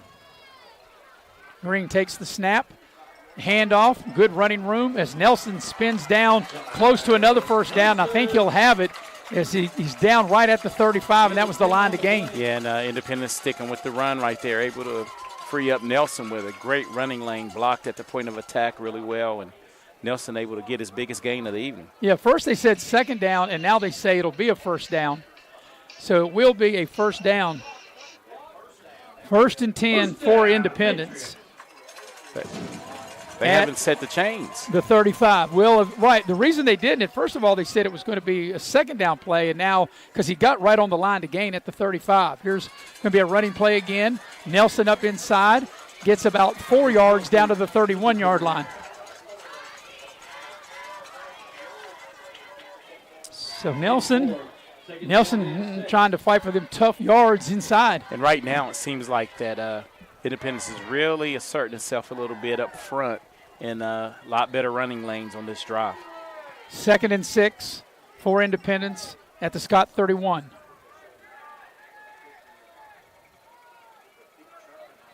Green takes the snap. Will hand the ball again to Nelson. He tries to cut the corner, and a good tackle there made here on the near side. Yeah, and that was Carter McClung, the young man who came up with the big interception and playing really well right now defensively for the Skyhawks. Put the ball at the 30. 3rd and 5 coming up for the Patriots. If you look out, seems like Scott's been on the field for a lot of defensive snaps and humid night. The penalties have really hurt Scott in this game. So Independence with a little shift there on 3rd and 5 from the Scott 30. Green takes the snap. Will hand it to Nelson. There's a flag. And as soon as I say penalties have hurt Scott, now they'll hurt Independence, and I think this will come back. Yeah, I think a little tug on the blitzing Scott players. We look at the replay as they had a run blitz going after they saw the formation. And, Eric, we've talked about this. Every penalty we've had thus far in the first half have all been 15 yards. We've not had any 5 yards. Yeah, they've all been major infractions. Yeah, that was a big-time hold right in the middle of the offensive line there. So they'll move the ball back to the 40-yard line. Make it 3rd and 15 from the Scott 40. Let's see if Independence will air it out like they did the last time they were in a very similar situation like this. Green takes the snap, pulls it down, pressure comes. He's hit as he throws. It's caught for a very short gain, but Green took a hit as he threw the ball, and just a very minimal gain of about 3 or 4, and it'll be 4th down for Independence. Yeah, I think that was a big stand for the Skyhawk defense right there, because it was 6 minutes to go and a half. You didn't want to give up another score. You'll get the chance to, tack some points on yourself, and you also receive the second half kickoff. Yeah, that penalty really hurt Independence on that drive. So Independence will try to flip the field here. Scott's not buying it, though. They don't have anybody back, Eric. They think they might fake it. And here comes the punt, and it's a good punt.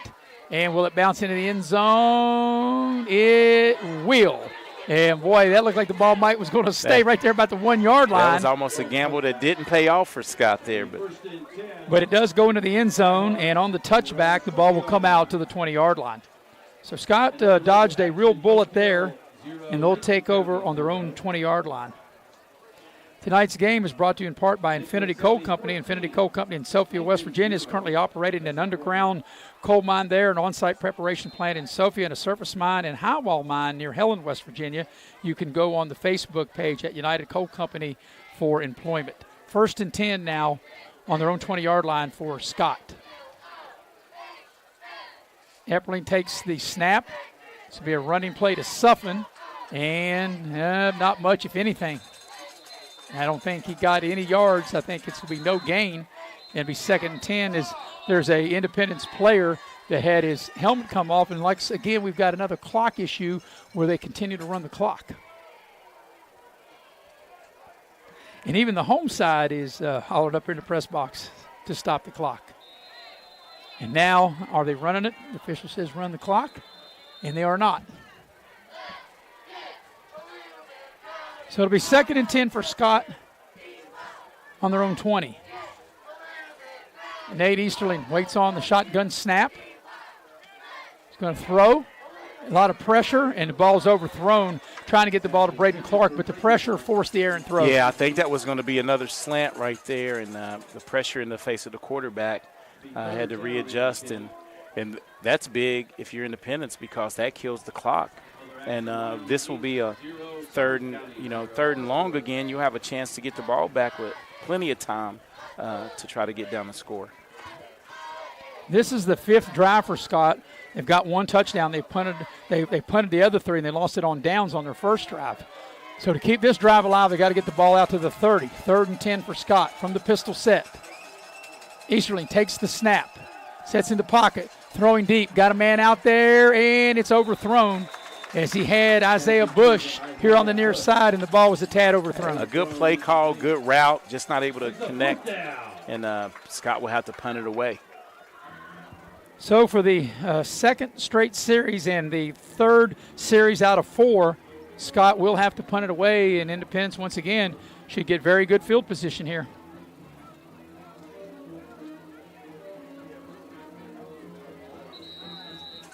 And we're going to have an official's timeout. Timeout on the field. Not sure what's going on there. I saw the official point to himself. Maybe, they got an injury I see over there on the far sideline. Eric, while we got a minute, you have some scores? Yes, locally, Beckley 7, Bluefield 0 in the first quarter. A game we did last week, or a team we did, Parkersburg South hosting Parkersburg, and Parkersburg South's up 6-0 in the first. One of the games we're also doing, we've got here Valley and Cabell Midland. Yeah, Spring Valley's up 21-6 over Cabell Midland. Triple A Spring Valley. Yeah, against 4A Cabell Midland. 4A Cabell Midland.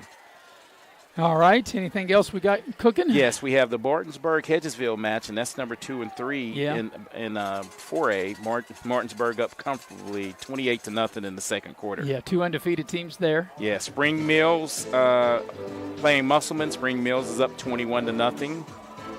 And that's a future game, so I think Spring Mills and Martinsburg match up later on. We also got St. Albans and Capital, no score there. They're playing that game at St. Albans. Rematch of the state championship game last year. Fairmont Senior at North Marion, and Fairmont Senior's up 20-0. Princeton Big over Pulaski County, Virginia, 42-0 in the second quarter. So it's punt time for Scott out of that timeout. Independence with a 14-6 lead. And the clock's running, which it should never have been running. The ball is snapped, and it's going out of bounds for a safety.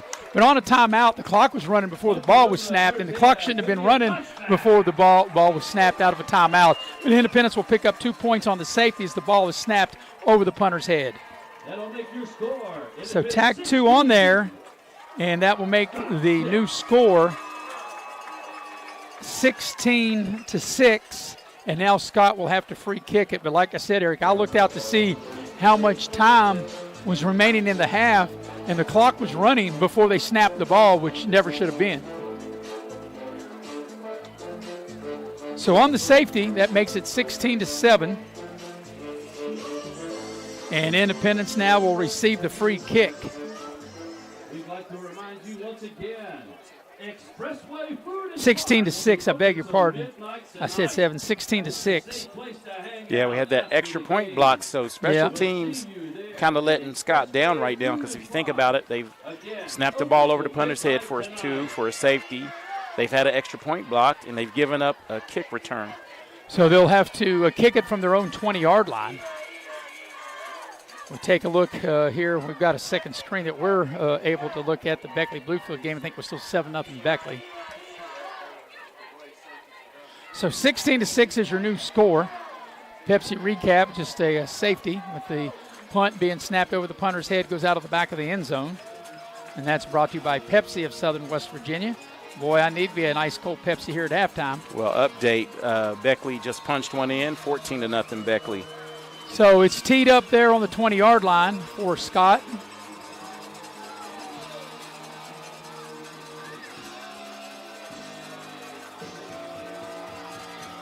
And here comes the kickoff. And this will be returnable. Independence should get great field position. They'll get out over the 45 and out to about the 47-yard line. Nice return on the play. Trying to see who that was that returned it. That might have been Rose. I believe it was. I can't tell. It's hard to really see these numbers, and it was Rose that returned it over the 45 out to the 47-yard line. So 16-6 is the lead for Independence. And Independence has scored a couple of untraditional ways, a kickoff return into safety. Yeah. And like I said, if you're Scott, you would like to think you kind of played them in, Independence evenly. You've given up a kick return, had an extra point blocked, and snapped over the head of the punter for a safety. Here's a running play on first down. That's a huge run, a first down for Silas Nelson down the near sideline. This is going for a touchdown. He cuts back at the 10 to the 5, and he'll walk in for an Independence touchdown. That's a one-play, 53-yard drive, a 53-yard touchdown run for Silas Nelson. And, boy, just like that, Eric, we talked about Independence's special teams have been good. They blocked an extra point. They ran a kickoff back. They had a safety, and now their offense, they exploded with a nice run by Nelson for the touchdown. And I think what you see now, Maris, is a product of I think Scott's a little tired right now defensively. They've been out on the field a lot, and Independence with that quick strike offense really trying to put the game away. And the point after is up and in. So your new score is Independence 23 and Scott 6 with 4:21 remaining in the half. That was a one-play, 53-yard drive, a 53-yard touchdown run from Silas Nelson, the PAT good. Your scoring recap brought to you by Pepsi of Southern West Virginia. Man, we all like a nice cold Pepsi. And how about a Pepsi to go with that nice Javante's Pizza? Mamma mia. So right now, and you're right, Eric, as we watch Scott coming back, you can see their hands on their hips. I think they're a little gassed. Yeah, a little gas, a lot of snaps, and defensively, and it seems like the Independence offensive front is really starting to wear on the defensive front for Scott. And it seems like the running lanes that weren't there early in that first quarter, huge holes are happening now. So Independence ready to tee it up next week. Eric, you and I will be back here at Coal City. Bluefield, who's playing across town against Beckley. Well, Bluefield will be here in Raleigh County again. We'll be here at Coal City to take on Independence. You and I will have that. Bill O'Brien will be over at Shady next Friday night. Shady plays host to Pikeview. Yeah, and Bluefield, like you say, that they're a double-A school and have always had a tremendous schedule. Well, the crowd's really into it. The home opener here of Independence. And here comes the kickoff, and it will be returned back inside the 10. This is Braden Clark going to the far side. He's not going to get back to the 15. Good coverage by Independence. Good kick and good coverage. And the Independence team now, they're like a shark with blood in the water. I think they sense that they can really, really get up on Scott and try to put him away. And, Eric, one of the things we talked about, and we talked about it back in our pregame show, and we said that one thing that Independence, they had penalties, but they've been hurting, the one year where they didn't have a kicker and they went for two all the time. Yeah. Now their special teams, at least tonight, have been very solid. Well, they have been all year because Michael Cuthbert was able to hit a field goal on the road at Brook, in that 20-0 win. Here's a pass play on first down. It's a little high. Easterling trying to find a receiver over the middle, and it'll be incomplete and bring up 2nd and 10. Yeah, and it seems like Scott's not resting on it. They're really trying to get something to go offensively, but you have to be very careful because all you're doing now with those incomplete passes is giving this Independence team extra timeouts and extra plays maybe before the end of the half. So 23-6, the lead for Independence. Meanwhile, across town, Beckley still with a 2-touchdown advantage over Bluefield, leading the Beavers 14-0. Yeah, their last score was a 76-yard run from Beckley. MJ Staples able to break loose for a long run. So now Scott having trouble getting the right personnel and going to have to burn a timeout, and they will. So while they take a timeout, we'll tell you about that tonight's game is brought to you in part by Leisure Lanes, Johnstown Road in Beckley. Check out Futuristic Bowling every Friday and Saturday night at 10 o'clock to midnight with the music, the glowing lanes, the light show, the fog. Just $15 a person. You can call to make a reservation at 304-253-7328. Also, tonight's game brought to you in part by Edward Jones and Heather Cantley, your financial advisor. You can plan for retirement by opening a traditional IRA or a Roth RIA. You worked hard for your money, so now let your money work hard for you. You can call Heather to discuss the current CD and money market rates. And you can call Heather at 681-254-0097. Also, the game tonight brought to you by Judge Michael Frobel, as Michael Frobel is running for judge, the candidate for circuit judge in the 2nd Division. Michael is proud to support student athletes of Raleigh County and would like to serve you as his judge, and he's in a runoff on Election Day on November the 5th. All right, out of the timeout, Scott will have it on 2nd and 10 from their own 13-yard line. Easterly waits on the snap. They've got a jet sweep. They got some running room to the near side, and Independence defended it well. It looked like it was going to go for a lot more than what it did. They do get some breathing room and get the ball out to about the 18-yard line and picked up 5 on the play. Yeah, good job of pursuit by Independence, and there was a flag. May have been a hold. On the 19-yard line. No, I don't think that was a flag. I think that was a might be a shoe. Yeah, we talked about that. Those yellow shoes. Sorry, producer. So the ball out to the 18 and brings up 3rd and 5. And let's see what Scott will cook up here as they trail in the ball game, 23-6. Put a man in motion. They're going to run the ball, and that's not going to get there. Independence is all over that. That's going to go for a loss back to the 15-yard line. And Eric, now for the 3rd straight possession, Scott's going to go 3 and out. Yeah, and Independence has really dialed up the heat and the pressure on Scott, as they've been able to tweak some things and really put some pressure on the quarterback and the running back. As we said in our pregame show, of course, this was through 2 games. Independence had played 3, that Scott was averaging 10 yards a run.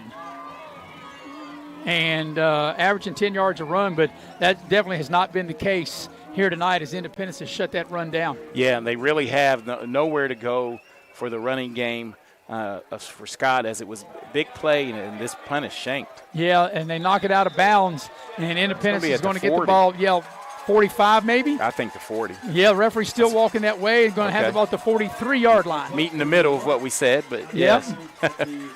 Well, from where we're at, we don't have the angle that the official has down the line, and so from our advantage point, which we don't count, but nevertheless, Independence will take over, and they're going to put the ball down at the 43-yard line of Scott. So it'll be 1st and 10 for the Patriots. And, boy, nothing, Eric, that they would like with 2:23 remaining here in the first half and all 3 timeouts to try to tack another touchdown on the board. Yeah, and they have their timeouts, and Scott had a couple incompletions on that last drive. Here's a running play, and Nelson, and now they find their groove in running the ball as Nelson gets the ball inside the 40 down to the 39-yard line. Oh, Nelson was a shoestring tackle away from breaking that one. He got 4 on the play. Nelson came into the ball game tonight, and he had 71 carries for 458 yards and 6 touchdowns. He's got a touchdown in this game, and he's already rushed for over 500 yards here in 3.5 games. Yeah, that's what they do up here. This has turned into running back it's just plug and play. When you got a great line, as they do consistently year in and year out here at Independence, running the ball is easy. He'll give it to Nelson again. He's got some running room. He's got a 1st down. He's inside the 30 and gets the ball down to the 29. They're going to say he went down right at the 30, but that's still enough for an Independence 1st down. And I think right there, Silas Nelson, I think he out-juked his defender, and he really ran into the tackle. If he'd kept straight ahead, as the Independence burns a timeout here. Yeah, Independence going to burn a timeout. One of the 3 they have. We got 1.5 minutes remaining in the first half. And while we got a minute coming up in the Massey Power Sports halftime show, we'll recap the first half. We'll have stats from the stat genius, Chris Farish. We'll go over some scores. Eric will get your assessment of the first half, as we have Mr. Nick Eskins and Maddie Belcher producing and directing. We have the brains of the outfit here tonight, Faith Alexander.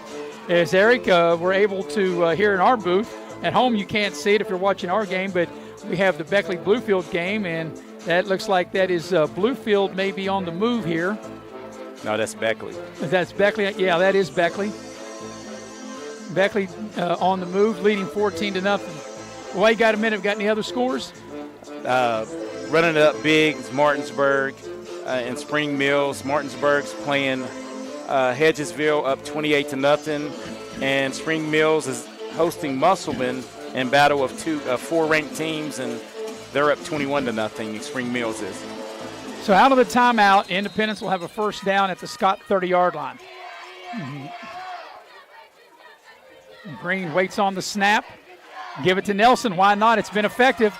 He's got at least 5 before they run him out of bounds. That'll stop the clock as they run him out about the 25, maybe the 24. But, Eric, like I said, they might as well run until they stop it. And Scott has had no success stopping that here in the second quarter. Hey, but here, don't be surprised if Independence doesn't pull one and throw one to the end zone here.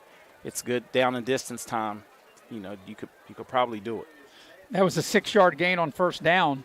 2nd and 4 for Independence at the 24 of Scott. Because you go stack, well, twins out to the right.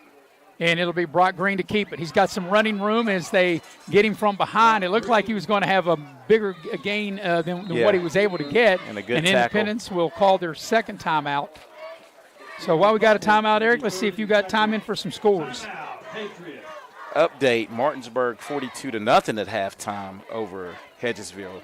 And in the AAA, ranks Fairmont Senior at North Marion in the battle of the state championship from last year, and their Fairmont Seniors up 20-0 in the second quarter. Beckley was able to tack in a touchdown, and they take a 20-0 lead as we watch.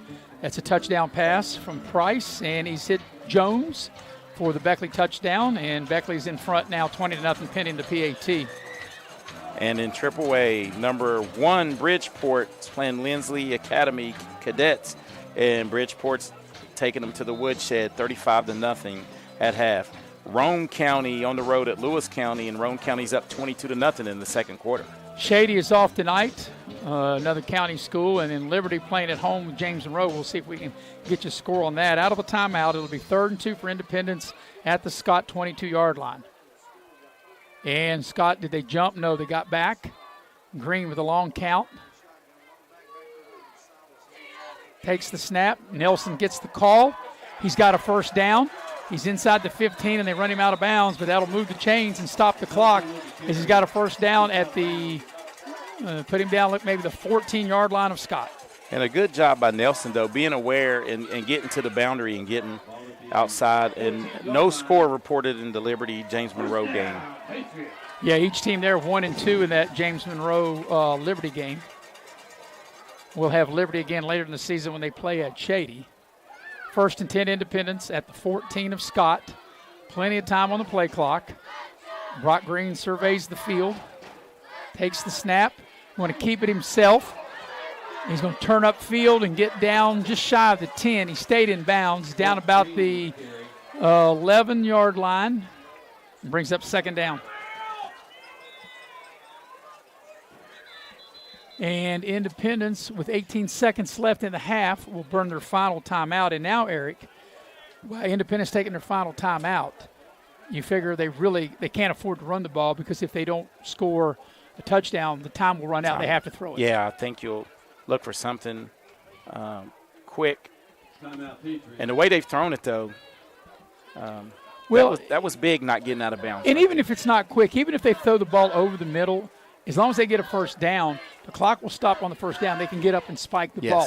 So it doesn't. I don't think it doesn't have to be quick. Well, they're going to add some time to the clock, 24 seconds to the clock. Well, they've got 18 seconds is what is showing now. So we'll see what they do. That's one thing. We've had a little bit of clock issues here in the first half. They added 22.4. They go to 24 seconds on the clock. So, like I said, that gives them enough time. One of the other games we have on video productions tonight, Capitals at St. Albans leading 6-0. Beckley was up 20. I'm not sure if they've made the extra point. We'll check in on that. Well, of course, we'll have all these scores at halftime. Independence, Beckley leading 21-0. And right here, Eric, we'll see what Independence will do is trying to add on another score and give them even more momentum going into the locker room. So from the 11, they can get a first down. Now, Scott, now what are they going to do? The clock is running. Nope. Yep. They ran the clock before out of the timeout. That's like the second or third time they've done that tonight. You can't run the clock to the ball snapped after a timeout. So, like I said, we've had some clock issues here in this first half.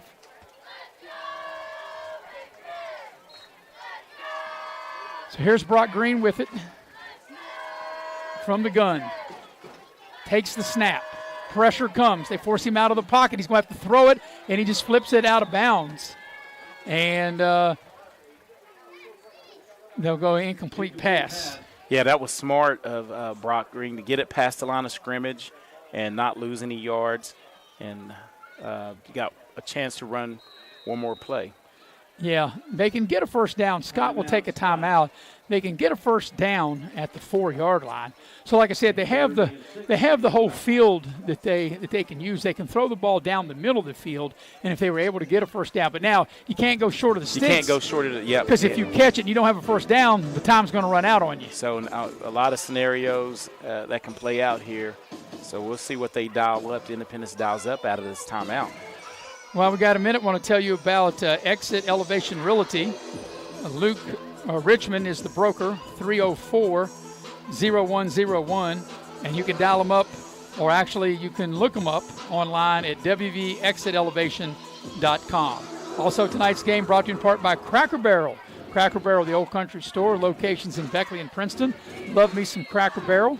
There are some nights we have Cracker Barrel, and other nights we have pizza. Some nights we're just good old-fashioned Americans, and other nights, mamma mia, we're paisans. Italiano, we capisce. Out of the timeout. Independence will have it at the 11-yard line. They have no timeouts left, and they've added another second, 19 seconds remaining in the half. Little power eye here. They're going to roll the pocket. Green looks. He's being chased. He looks, throws back across his body into the end zone, and it's caught for the touchdown. Little tip drill there. The ball should have been picked off, and had his hands on it was Isaiah Bush for Scott. He couldn't hang on to it, and when things are going well, they're going well as you're living right, and Independence able to get the touchdown. Eric will have to help me. I couldn't see who caught the ball. Yeah, this is one of those passes that Brock Green would love to have back, because you throw it across your body in the middle of the field.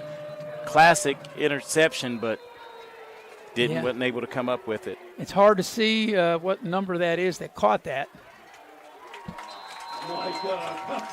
And on the reception, as the extra point is good. So McKinney brings it down for the touchdown, and with 11 seconds remaining in the half, your new score is Independence 30 and Scott 6, and that was an impressive drive as Scott is able to go 43 yards in 8 plays. Beg your pardon. Independence able to go 43 yards in 8 plays for the touchdown as Brock Green, 11-yard touchdown pass to McKinney, the point after good, and Independence in front 30-6. Your scoring recap brought to you by Pepsi of Southern West Virginia. And, man, I need an ice cold Pepsi now for all the yakking I've been doing since the pregame. Yeah, and I definitely need one. You know what? I was just thinking, Maris, hasn't this first half taken a long time? It has. It's went at a snail's pace. And we've 7 had o'clock 7 o'clock kickoff. It's 8:16 local time now. Here comes the kickoff. But like I said, we had penalties, but we didn't have not one 5-yarder. They're all 15-yard penalties by both teams. They're doing it big, that's for sure. So 30-6 is the new score. And if you figure Scott, after this return, you probably just take a knee, as Scott's going to get a good return and get the ball out over the 45.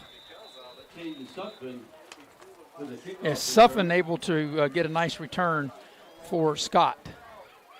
Well, you know, being this close to midfield, Eric, I don't know if you want to take maybe one chance, maybe try to throw a home run ball, or you take a knee. I mean, maybe try to go deep, get a penalty. You got 6 seconds left in the half. You have the ball on your own 47-yard line. If you're going to throw it, I think you want to throw the home run ball. Coming up in the Massey Power Sports Halftime Show, we'll recap the first half. We'll have the stats. And let's see what Scott will elect to do. Easterly, the quarterback.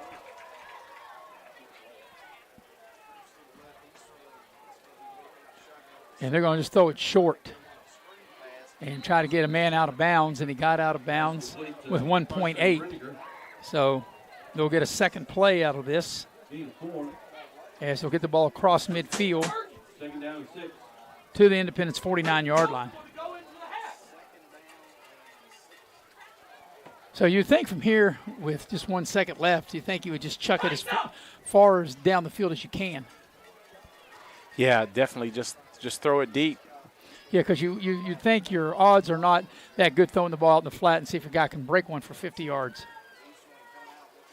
Easterly, that's what he's going to do. He thinks he's going to throw the ball as far as he can, goes across the middle. It's caught, and like I said, his receiver, Braden Clark, took a big hit, and now a 15-yard penalty as Clark is shaken up.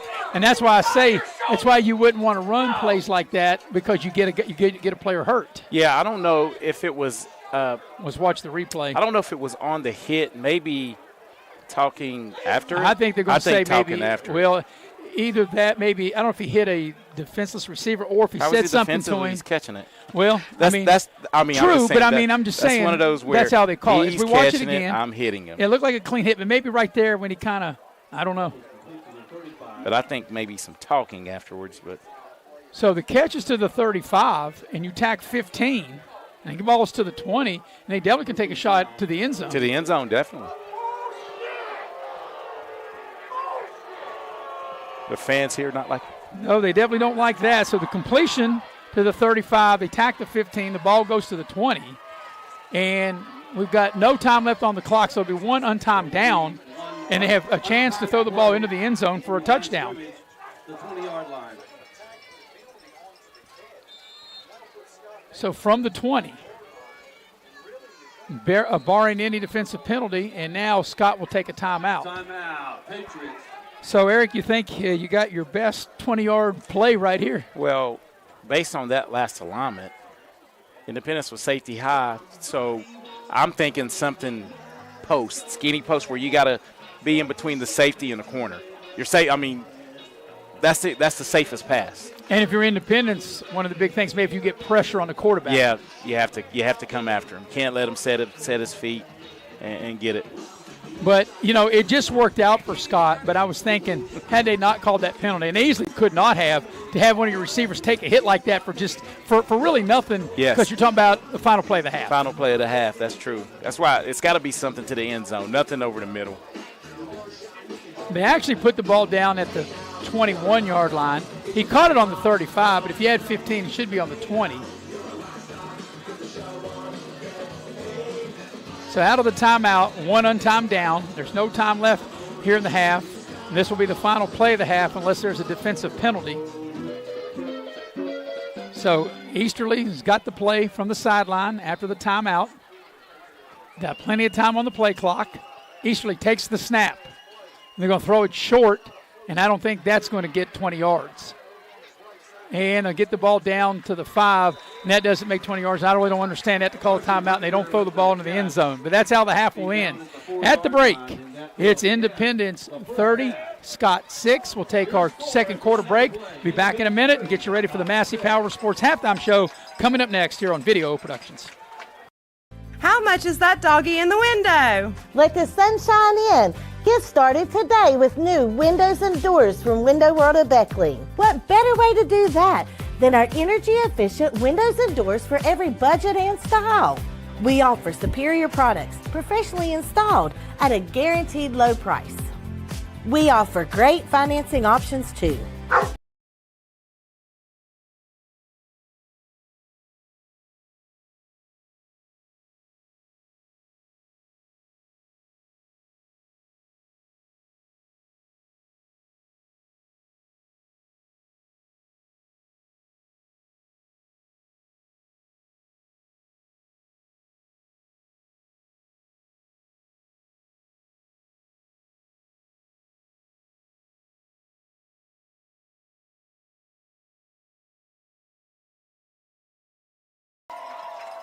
And we welcome you back to Coal City, West Virginia at Independence High School. You can see down on the field There's a lot of young men, and Eric, you and I had a chance to go watch the state baseball championship, and Independence finished runner-up, and they're honoring that team that made it to the state championship game this past summer. Yeah, ran out a little gas, ran into a good team in the championship game, but nobody expected them to be, in the state championship game, and they were young, so look for them to maybe make a run again this year to the game. At the break, Independence up 30-6. We've seen a little bit of everything. Brock Green has thrown a couple of touchdown passes. There's been a safety in the game.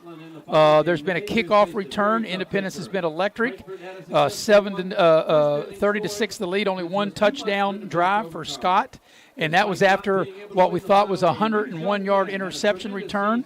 That then they had a penalty at the 2-yard line. And how many times do you think, if you've ever seen that, when you intercept the pass and Scott's going in for a touchdown, there's a penalty at the 2 and brought the ball back to the 12? Yeah, that was first time I've ever seen that. I don't think I've ever seen that. But at the break, 30-6 here at the Massey Power Sports Halftime Show. We'll take our first halftime break. When we come back, Eric will have the numbers of the first half as you're watching live streaming coverage of high school football here on Video Productions. Massey Power Sports is your one-stop off-road and tractor destination. We have an awesome selection of side-by-sides, ATVs, dirt bikes, tractors, and kid machines. Our machines come loaded with features the other brands don't have and will save you thousands of dollars versus the competition. Massey Power Sports offers the best prices, the best service, and the best warranties. Our locations in Beckley and Cross Lanes are here to serve you. Online at MasseyPowersports.com. Massey Power Sports. We power your work and your adventure. When you're about to go on the most important journey, it matters who you choose to start it with. From your very first prenatal appointment, Access Health's dedicated team is here to support you with the latest technology and personalized care. Preparing for your little one's arrival is a special time. And when the big day arrives, you can be confident knowing you have the same team to guide and support you. Access Health, your partner in health every step of the way. City National Bank, where you can purchase or refinance your home with the no down payment champion mortgage. No down payment, no private mortgage insurance, no kidding. Visit your local branch to get started today. City National Bank, member FDIC, equal housing lender. To learn more, log on to mortgage.bankatcity.com. Don't drop the ball. Come see your hometown legends at the all-new Greenbrier Ford in Beckley. We won't be beat.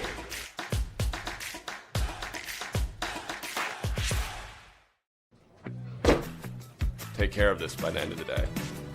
Sure, I'll take care of that. Done. It's that easy with compliance. Compliance. We've got your back office. When you're in need of a plumber, you want someone that's going to treat you like family. Modley's Plumbing and Heating, a family-owned business since 1987, wants you to know our customers and employees are as important as family. Built by family to families, quality work is our hallmark at Modley's Plumbing and Heating. So the next time you're in need of a plumber, give Modley's Plumbing and Heating a call at 304-253-HELP. Help to Modley's means handling every little problem. You have a goal. You know what you want. Start with us. New River Community and Technical College, your community college. Take classes online or in a classroom in Beaver, Lewisburg, Summersville, or Princeton. Or step outside the classroom in one of our technical or health programs. Find flexible and affordable options to help you reach your goal. It's closer than you think when you start with us. New River Community and Technical College. Apply today.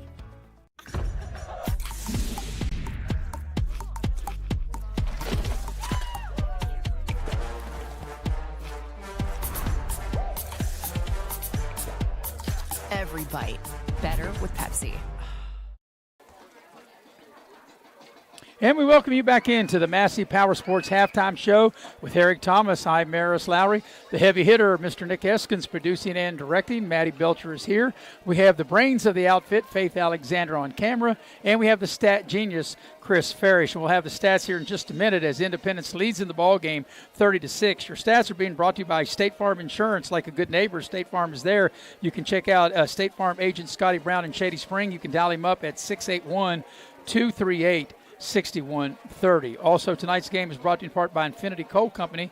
Infinity Coal Company is currently operating an underground mine, also an on-site preparation plant in Sophia, and a surface mine with a high wall in Helen, West Virginia. You can check them out on their Facebook page at UnitedCoalCompany.com. Well, the halftime score is Independence 30, Scott 6, and Eric, you have the numbers from the stat genius, Chris Farish. Yeah, Scott was held to 80 yards in the first half of total offense. They have 16 yards rushing, and that's what's big. As you stated at the top of the broadcast, that Scott came in averaging 10 yards. 10 yards a carry, yep. and we stated that they didn't have any running lanes. Their leading rusher is Fennessy with 5 totes for 14 yards of the 16. They have 64 yards passing, 7 of 14 for 64 yards and 1 touchdown for Easterling. And on the receiving end of that was Clark. He has 2 catches for 21 yards, and they're being led in receiving with 43 yards on 5 catches by Brenniger. For Independence, they were able to churn out 180 yards, 76 in the air and 104 on the ground. And Silas Nelson has been Mr. Steady for the Patriots, 16 carries, 105 yards, and 1 score. Brock Green is 6 of 10 for 76 yards, 2 touchdowns, and 1 interceptions for the Patriots. So the Independents looking good with that big lead here at the break. Yeah, Independence really turned it up, and special teams has been, real special for Independence tonight too, as well as they have a blocked extra punt return. They have a kickoff return right after being scored on. They have a block extra point. They've made all their extra points, and they got a safety. Yes, and that's been really big for Independence to forge this 30-6 lead. Yeah, the one thing that we've had in the first half, we had a lot of penalties, and they were all the major infractions, all 15-yarders. We did not have a 5-yard penalty at all, and we don't keep track of that, but I would guess that there was at least 8 to 9 15-yard penalties between the two teams in the first half. Easy in the first half, and that's what really bogged down the play in that first half. So at the break here in the Massey Power Sports Halftime Show, it's Independence 30, Scott 6. We'll take a break, come back, and just recap more things of the first half and have some scores as we get you ready for the second half. Independence leading 30-6 here on Video Productions. Massey Power Sports is your one-stop off-road and tractor destination. We have an awesome selection of side-by-sides, ATVs, dirt bikes, tractors, and kid machines. Our machines come loaded with features the other brands don't have and will save you thousands of dollars versus the competition. Massey Power Sports offers the best prices, the best service, and the best warranties. Our locations in Beckley and Cross Lanes are here to serve you. Online at MasseyPowersports.com. Massey Power Sports. We power your work and your adventure. City National Bank, where you can purchase or refinance your home with the no down payment champion mortgage. No down payment, no private mortgage insurance, no kidding. Visit your local branch to get started today. City National Bank, member FDIC, equal housing lender. To learn more, log on to mortgage.bankatcity.com. Dutch Miller's Beckley Auto Mall, West Virginia's largest GMC Buick dealer, is a proud sponsor of West Virginia high school athletics and our area student athletes. Dutch Miller's Beckley Auto Mall, with 2 locations for your convenience, 3934 Robert C. Byrd Drive in Beckley and 8762 Seneca Trail in Fairleigh. Plus, you can shop 24/7 at BeckleyAutomall.com. Dutch Miller's Beckley Auto Mall and West Virginia's student athletes. A winning combination. GMC, we are professional grade.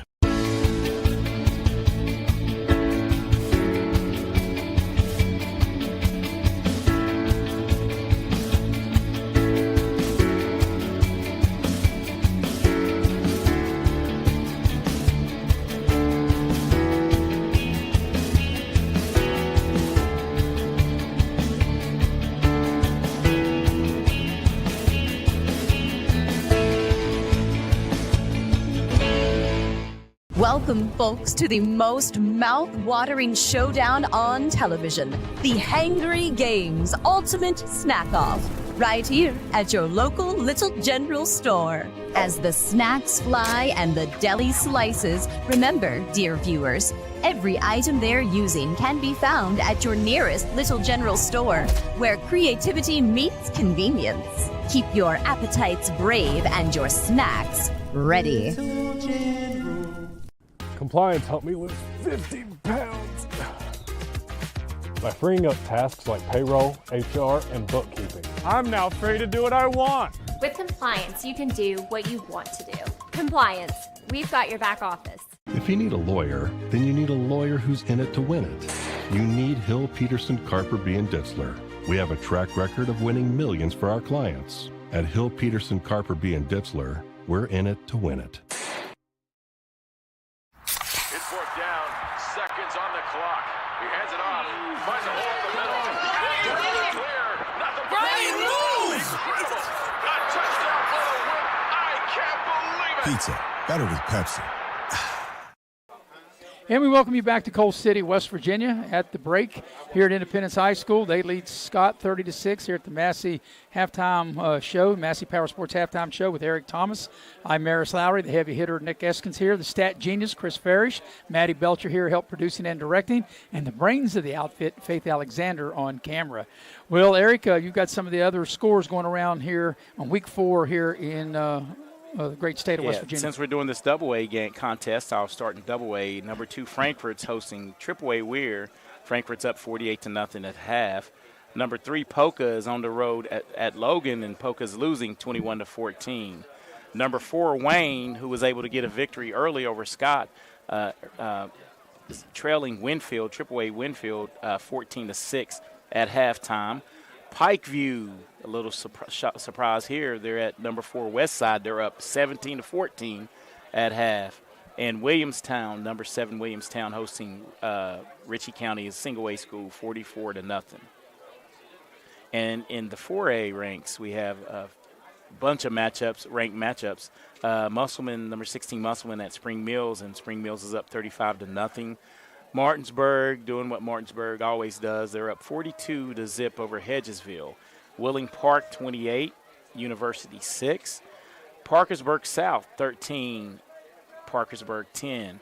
And, of course, across the way, a game we're broadcasting, Woodrow Wilson hosting double-A Bluefield, and Woodrow up 29-0 in the second quarter. Yeah, those scores are brought to you in part by Michael Frobel for Judge. As Michael Frobel, candidate for the circuit judge in the second division, with a runoff coming on November the 5th.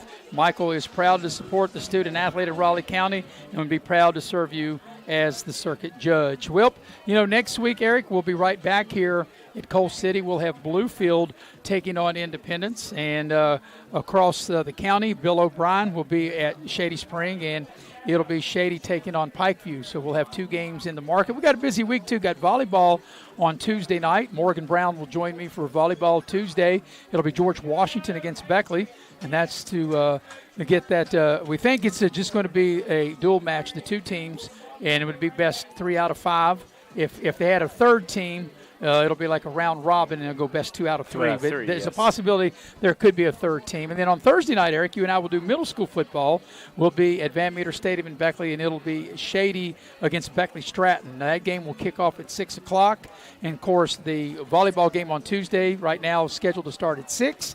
And then, of course, next Friday we're here at Coal City with Bluefield and Independence. That is to kick off at 7. So you and I have a really busy week next week. Yeah, I'm looking forward to it. Anything to cover the local sports, man. And it's been really good, and I think that Bluefield game here next week will be a well of a contest. And Bluefield, after tonight, they'll be looking for a much-needed win. And, it's hard to believe that going into next week's game, we'll be at the halfway point of this 2024 high school season. Like, where does it go? It seems like it just flies by. Well, they say time flies when you're having fun.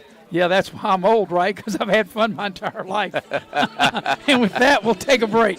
All right, 30-6, the halftime score here on the Massey Power Sports Halftime Show, streaming live here on Video Productions. Don't drop the ball.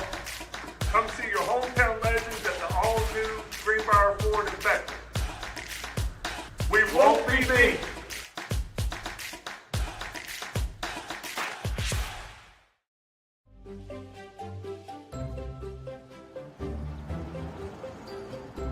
We won't raise your rates just because of an accident.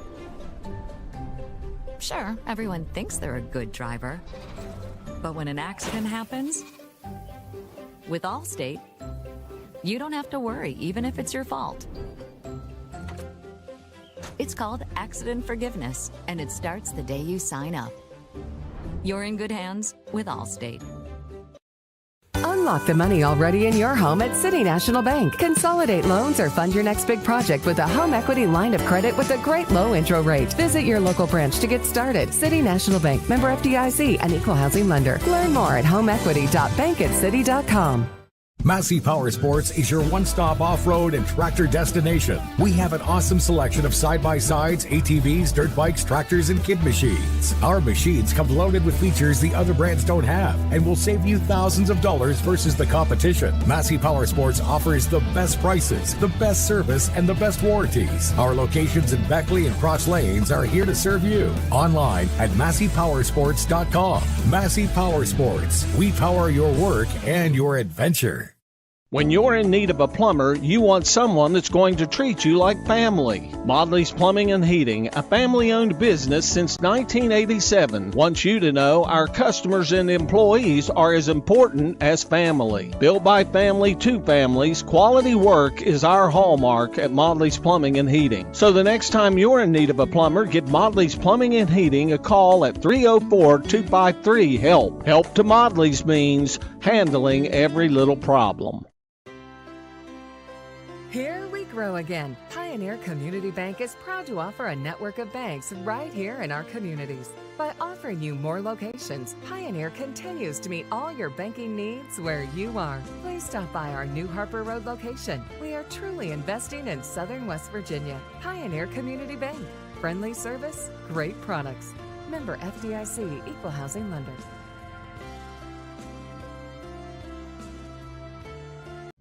How much is that doggy in the window? Let the sunshine in.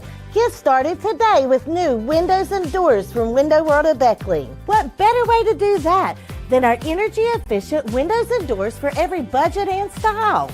We offer superior products, professionally installed at a guaranteed low price. We offer great financing options too. So why wait? Transfer your home today with Window World of Beckley and let the sun shine in. And we welcome you back to Independence High School here in Coal City, West Virginia. Independence leading at the break 30-6. We're about 3 or 4 minutes away from starting the second half. Tonight's broadcast is brought to you in part by Edward Jones, Heather Cantley, your financial advisor. You work hard for your money, so let your money work hard for you. Is Heather Cantley, your local financial advisor for Edward Jones. You can call her at 681-254-0097. Also, the game tonight brought to you in part by Infinity Coal. You can join the team at Infinity Coal, located in Sophia, West Virginia, which is right down the block here from the stadium here at Independence. They've got an underground mine. They also have a on-site preparation plant and a surface mine and high wall mine near Helen, West Virginia. And you can check them out on their Facebook page at United Coal Company. Well, Eric, 30-6. We're moments away. And when I say moments, 3 or 4 minutes, I guess, to start the second half. First of all, if you are Scott in the locker room down 30-6, you get the ball to start the second half. What do you think that the coaching staff is telling the troops? Well, they're going to have to establish the running game really out of this first drive, and really got to clean up those penalties at the most inopportune times, because both teams have been shooting themselves in the foot. And I think it's imperative that Scott goes down and gets some points on the board this first drive. I'm sure Coach Dolan is probably telling them that. Now, on the flip side, Coach Lilly in Independence, what's he telling the troops? You got to keep the foot on the throat right now. You seized that momentum after it was cut 7-6, and Independence was able to return the ensuing kickoff. They've never looked back and really taken control of the football game. And Eric, what I thought was interesting, for the biggest part of the first quarter, Independence had a hard time running the ball, but it seemed like they were able to hit the pass with Brock Green, and that opened up the run for Silas Nelson. Yeah, and I think they really passed to open up the run, because that loosened up the box. As we stated, the very first 2 plays of the game, what Independence game have we ever done with the first 3 plays right, we have negative yards? Right. It was a run for a 2-yard loss, a run for 3-yard loss, and then a sack. And they had to punt, and it looked like Scott had the perfect game plan, but we're not able to stick with it because of the throwing of Brock Green in that first half. Yeah, you look at the drive sheet for Scott.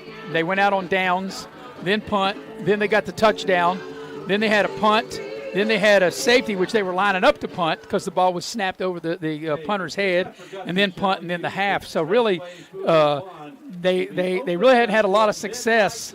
The touchdown sandwiched in between a lot of non-productive drives for Scott. And if you look, the touchdown was a product of picking off a pass in the end zone and getting that great field position, because other than that, they've only had 80 yards of offense in the first half. And you look at Independence, like you talked about, on their first 3 plays, they went backwards. They started on their 37, had to punt from their 25, and then after they went 3 and out, they had the touchdown drive, the interception that you alluded to, a kickoff for a touchdown. Then they had another punt, but then they had not another punt, but they had a kickoff return, then a punt. Then they had the big touchdown run, the one-play touch drive with Nelson, and then they had the touchdown right before the half. Yeah, and like I said, I really think they got that offensive momentum as they were able to pass a little in that first quarter. And I think, I don't want to say Scott is out of shape, but I think the conditioning, I think Independence looks like they're a little more brisk and up front. And I think that's taking a toll and weighing on Scott a little bit. I would agree with that, because I think Scott put their defense out there in a bad position with the penalties they made. And it looked like, as you said, and it was back when it was sunshine when we kicked off at 7 o'clock, and that seems like forever ago, because it's now 8:43 local time, and we started this game at 7 o'clock almost 2 hours ago. And with the sun out, it was very hot as both teams are back out on the field. But, yeah, I think that heat may have taken its toll on Scott. Yeah, and I really think so. And you know what? After Independence established that run, that really wears on a defensive front and a lot of snaps underneath their belt in that first half. So both teams are back out on the field, and we'll have the captains meet at midfield. As we mentioned, Scott will get the ball to start the second half. Glad you're with us here on Video Productions. I'm Maris Lowry with Eric Thomas, the heavy hitter Nick Eskins, producing, directing now Maddie Belcher, and we appreciate her. And we also have the stat genius. He's the only person I know that doesn't like to be called a genius. You know, people don't call me that, but if they did, that's one thing I would let people call me as a genius, and that is Chris Farish, and also the brains of the outfit, Faith Alexander, on camera here tonight at Coal City. So, Eric, we had 3 captains for each team to start the game. Now they figure they only need 1 for each team because they know Scott's going to get the ball. They know the situation, just trying to work out the details and see which way you want to kick it and which way you want to receive it. Well, we got a minute to talk a little college football. You got your Marshall shirt on. Marshall, a big game in Columbus tomorrow, the big noon kickoff on Fox. I can't believe Marshall's a 40-point underdog. Yeah, well, I can.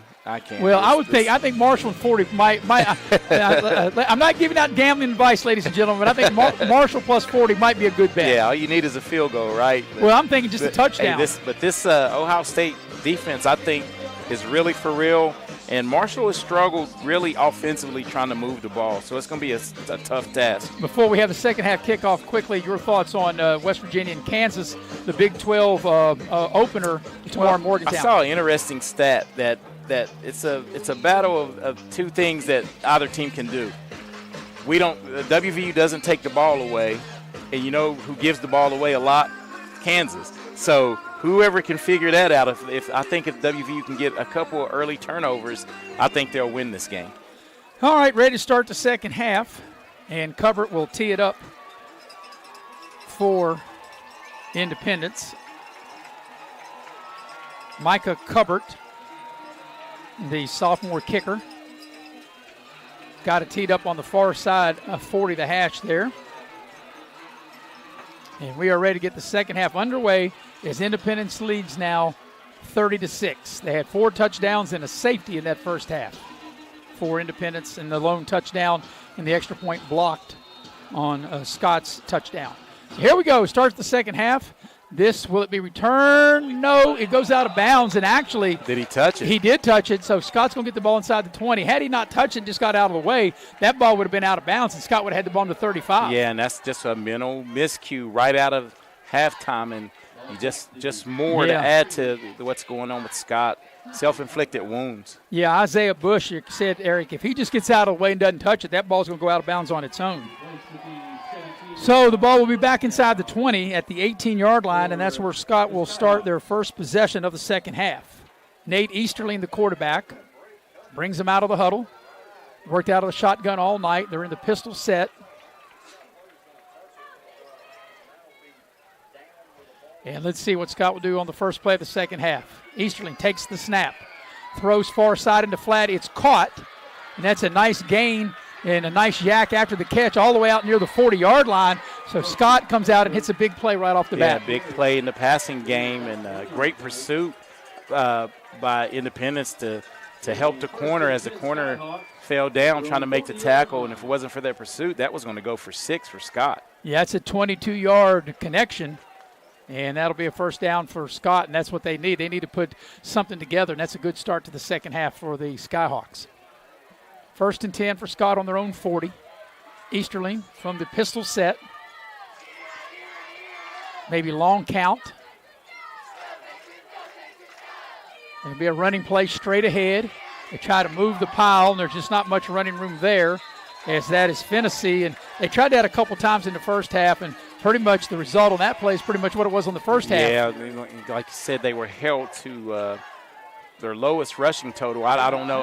I can't say that.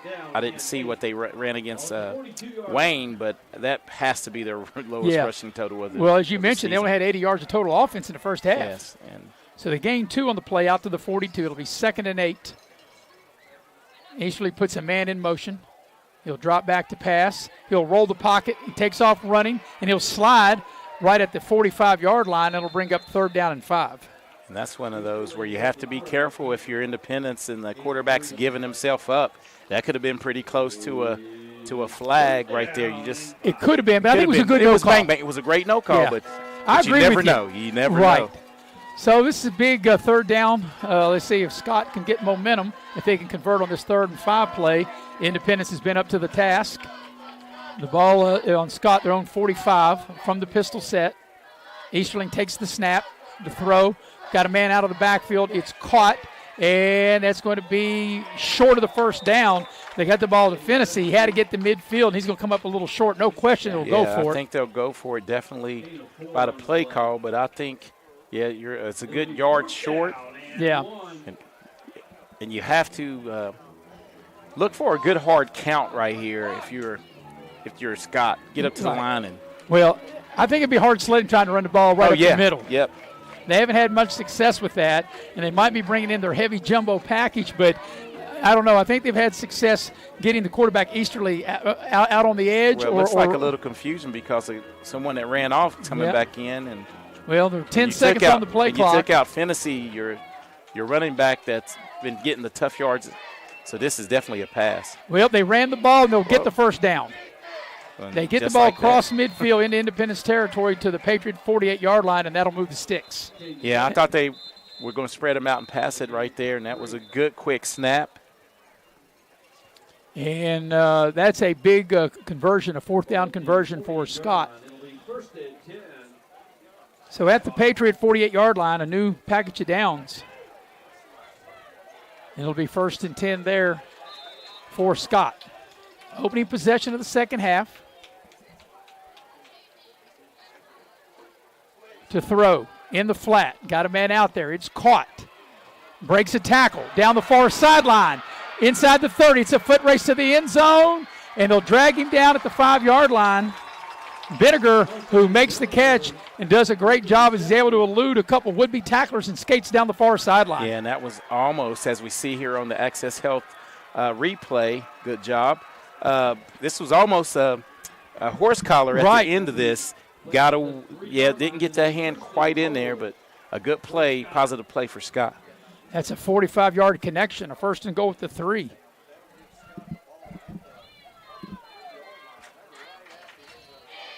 They'll continue to work out a shotgun Easterly, 1st and goal with the Independence 3. Be a running play up inside, and that's not going anywhere. That might go for a loss, as Fennessy had no lane to run through, and they'll drop him for a 2-yard loss back to the 5. 2-yard loss, and that's Independence is like, not so fast, my friend. Nothing up in the middle of this defense. You're going to have to figure something else out. Well, I think they're going to have to go over top and throw the ball. Yeah, or a little swing pass like they've completed a couple of those out of the backfield. Or get, like I said, Easterly out on the edge. He's been more effective when he's out on the edge. 2nd and goal from the 5 after that 2-yard loss. Easterly takes the snap to throw, slant pass, and it's incomplete, broken up. And it'll be 3rd down. That was there, and Caden Sharp on the slant, and he just didn't come up. You got to make those plays when they're available to you. As we look here on the replay, and it was right there, perfect pass. So here comes 3rd and goal at the 5-yard line.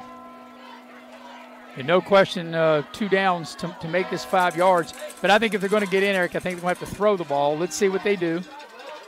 They run from the pistol set. Easterling to throw. Stops. Back of the end zone. Caught for the touchdown. That was a beautiful play. Braden Clark able to get in the back of the end zone.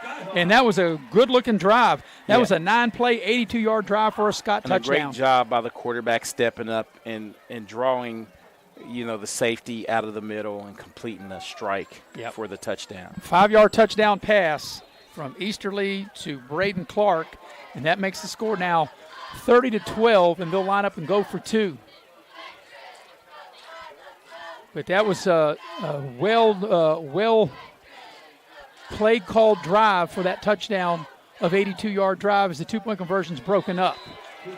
So your new score with 7:58 remaining in the 3rd quarter is 30-12 in favor of Independence. Scoring recap brought to you by Pepsi of Southern West Virginia. That was an 82-yard drive in 9 plays, and it capped with a 5-yard touchdown pass from Easterly to Braden Clark. And like I said, your scoring recap brought to you by Pepsi of Southern West Virginia. Nothing tastes as good as an ice-cold Pepsi Cola. So that was a much-needed touchdown drive for Scott to get themselves back in the game. Well, they did exactly what they needed to out of the, in the first half, the second half, taking that drive merits, and now let's see what they can do, what they came up with defensively, or go back to what you did in the beginning of the first quarter to stop that run. And, Eric, what was so big on that first drive, because they hit a big play on the first play of the drive, and that's the thing, you can't get behind the chains. You got to be successful in first down. Yeah, and being behind, I think that dictated what plays they called.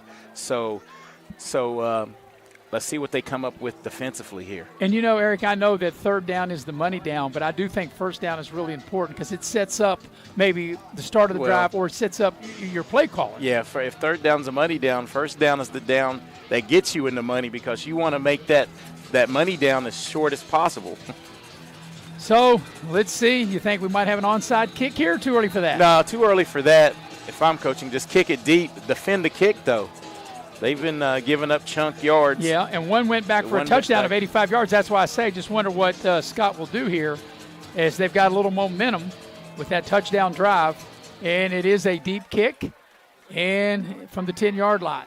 It'll be returned for Independence.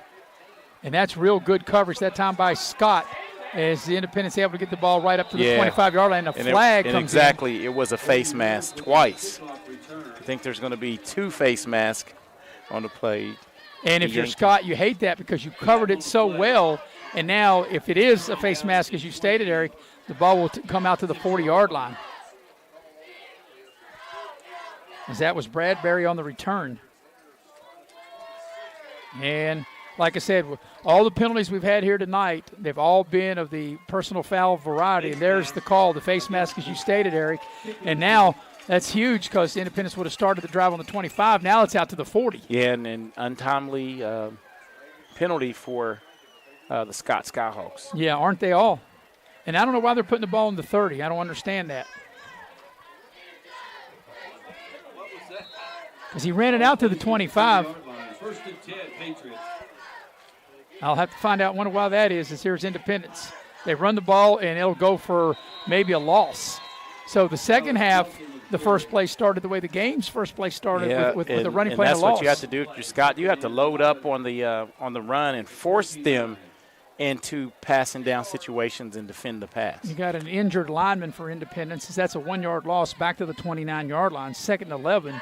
But like I said, there's a lineman shaken up for Independence and having to come out of the ball game. And he's down on the field trying to see who that is. And I think that is Patton, Jaden Patton, a 5'10", 275-pound senior. So on the 1-yard loss, it'll be 2nd and 11 for Independence on their own 29-yard line. Brock Green from the shotgun takes the snap, hands it off. And here's Silas Nelson trying to break free. There's a penalty flag. And let's see what we got. As Eric, you called holding right away. Now another late flag. So we have a holding. Maybe somebody said something. We had flag after flag, and now we've got to sort this out. And this has just been a comedy of errors for both teams as far as, the flag situation. A lot of penalties adding up for both teams. And not only that, like we talked about, we have not had one 5-yarder. They've all been the 15-yarders, the major infractions. So we definitely think we have a hold on Independence. And then there's a personal foul. Personal foul defense. And then a dead ball and sportsmanlike conduct. So not both. a holding. So that's 30 yards in penalties. And that's one thing. It was thrown right in the area where you thought it might have been a hold. That's the one thing that Scott has done this entire game. I mean, Independence has had penalties, but Scott's had the majority of the penalties. That's a big 30-yard penalty. Well, this is the second possession with 30 yards plus penalties. Yeah, and that'll take the ball down inside the 40-yard line and put the ball at the 38. That's a huge 30-yard penalty. And that takes the ball down to the Scott 38. Yeah, look for Independence to maybe open it up a little bit here. So that definitely gives Independence some momentum. A first down. Green will keep it himself. He breaks the tackle, falls forward, gets inside the 35. And he'll gain about 4 yards on the play. And he will pick up 4, make it 2nd and 6. 4 on the play. It'll be 2nd and 6. Ball at the 34-yard line. So 2nd down and 6 for the Patriots. Scott scored on their first possession of the second half, a 9-play, 82-yard drive. This will be the 4th play of Independence's drive. Independence has been aided by a 30-yard penalty on this drive by Scott, and that time Nelson will lose yardage. That play never had a chance. Never had a chance, and Scott finally won the battle up front to throw it back a couple yards. Now 3rd and 8 here for Independence. Definitely 2-down territory. Yeah. And this would be big if Scott can hold them on downs. Like I said, Independence, they'll have 2 plays in which to pick up this 8 yards from the 37-yard line of Scott. Brock Green out of the shotgun. Got single receiver to the bottom of the screen. He takes the shotgun snap. There's where he's wanting to go with that single receiver. Battle for the end zone, and it's broken up in the end zone. And that'll bring up 4th down. And that right there, it seems like Scott settled. Zero pressure. They just settled and tried to defend the pass. And let's see if Independence will be their first punt. No. Second punt. And we thought that maybe that Independence would go for it, but they want to flip the field. Yep. The way the defense is playing, this is a. Of course, Scott did have a nice 9-play, 82-yard drive the last time they had the ball. As Independence will set up to punt, there's the snap trying to put Scott down in the hole. That's a great kick. And that ball's going to hit out of bounds inside. Probably the 15. The 20, maybe the 15. Referee still walking up. He's up past the 20 to the 21. Okay. Ball goes out of bounds, marked at the 21-yard line. It'll be 1st and 10. So Scott able to get off the field after they committed 2 15-yard penalties on the same play that allowed Independence to gain 30 yards. And move the ball deep in their territory. Scott defense stands up, and Scott will take over their 2nd possession of the half, 1st and 10 on their own 21. So let's see what Easterling will cook up for Scott. From the pistol set to throw. Pressure comes, and he takes the sack. Nowhere to go with the ball, and Easterling just had to eat it, and the sack will go back to the 17-yard line. That's a 4-yard loss. A lot of pressure from the ends, defensive ends of Independence collapsing the pocket. Nowhere to go with the football. So it'll be 2nd and 14 for Scott on their own 17-yard line. They'll run out of the pistol set, which they pretty much have done all night. Easterling takes the snap. They'll throw short on the far side. They make the connection, and just not much running room as Independence is all over that. And they're lucky if they get back to the line of scrimmage. Yeah, good open field tackle out in space by Independence and playing real good sound defense. It's 3rd down. As you saw here on the replay, just nowhere to go after the catch. And that was no gain on the play, so it brings up 3rd and 14. And like I said, what made the last drive so successful, because the first down was such a big play, and now first play on this drive was behind the chains. And now Independence has them in predictable pass situation and looking for them to probably bring some heat here. So 3rd and 14. Easterling takes the snap, sets in the pockets, got time, got a man out there in the out, and he overthrew him, almost intercepted.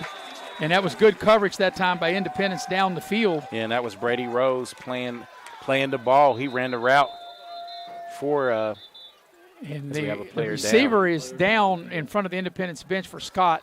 I can't quite see his number because the players are all standing up. Let's see. I think that's going to be. That's 0. That is Isaiah Bush. Yes. I hate to see that. Looks like an ankle. So that'll bring up 4th down as they tend to hit. Eric, do you have any score updates? Yeah, Martinsburg up huge in the 3rd quarter, 63-0 over Hedgesville. Spring Mills doing the same to Musselman, 56-0. Parkersburg South 13, Parkersburg 10 at the half. So South leads the Big Reds. Yes, South leads the Big Reds. Morgantown hosting the team from Connellsville, Pennsylvania, and they're up 14. Morgantown's up 14-0. And Beckley, the last time we checked, they were up still 29 at to halftime, nothing. 29-0. Halftime, Beckley leading Bluefield 29-0. And again, we're broadcasting Spring Valley, AAA Spring Valley at Cabo Midland, and they're up. Spring Valley's up 28-19 in the 3rd quarter. So they get the young man Isaiah Bush up, and it'll be punt time for Scott. 4th down. Past my bedtime, midnight. The safe place to celebrate after the game. Go to Expressway Food and Fun. And Independence will send a couple of players back, and Silas Nelson, one of those players, and I think Brady Rose will be the other on the far side awaiting the punt.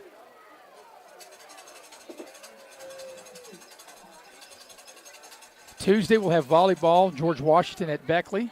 Thursday, a middle school game. Eric, you and I will be at Van Meter Stadium in Beckley as Beckley Stratton will play host to Shady. The next Friday, you and I will be here at Coal City for Bluefield and Independence. Bill O'Brien will be in Shady for Pikeview and Shady next Friday.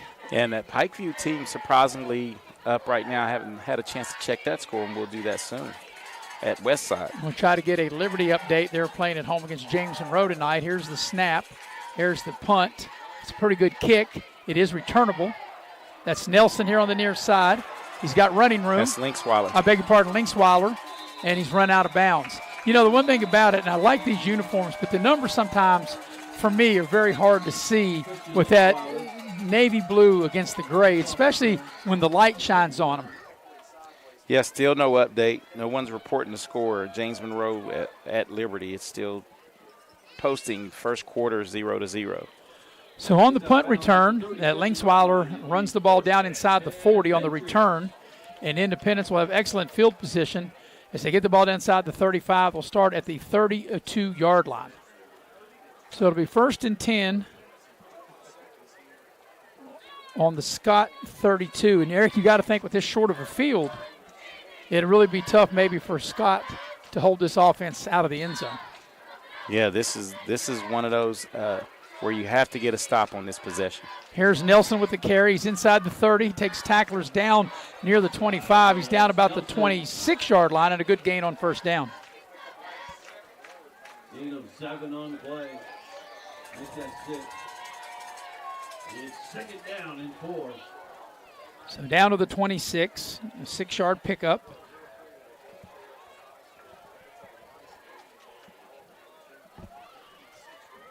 Coming up on the 3-minute mark here in the 3rd quarter.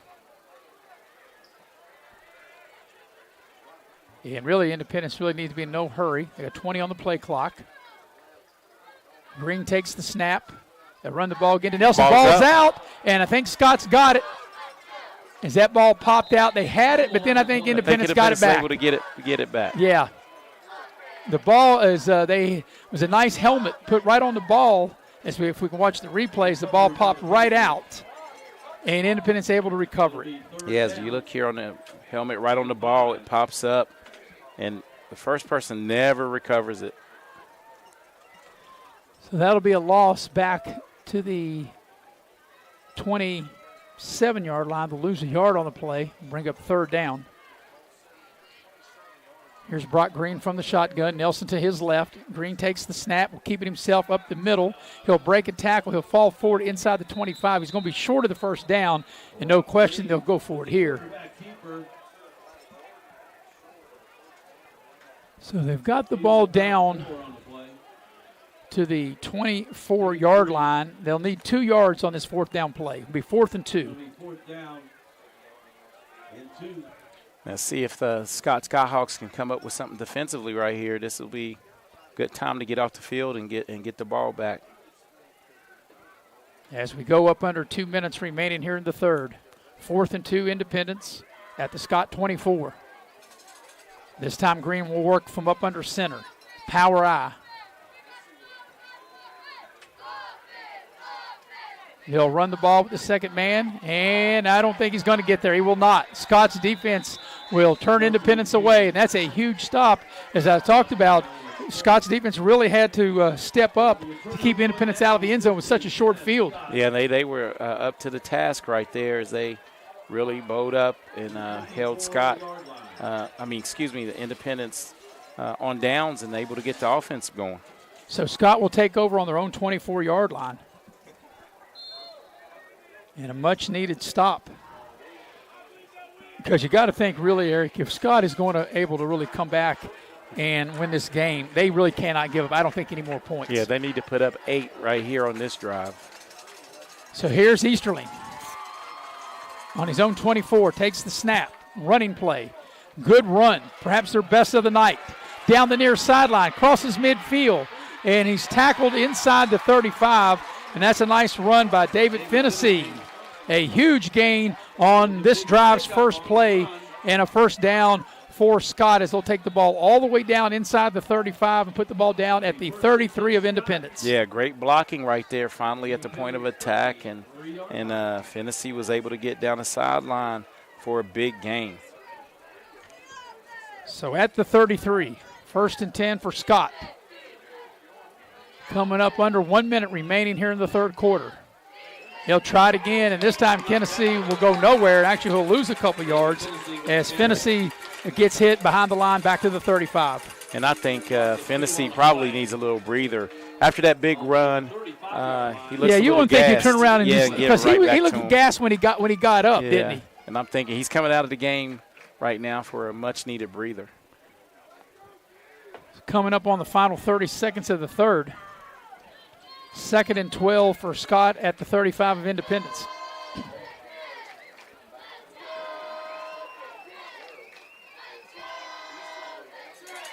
Easterly gets the snap to throw, comes to the near sideline. They make the connection. Good run after the ball is caught, and that's a nice job by Isaiah Bush.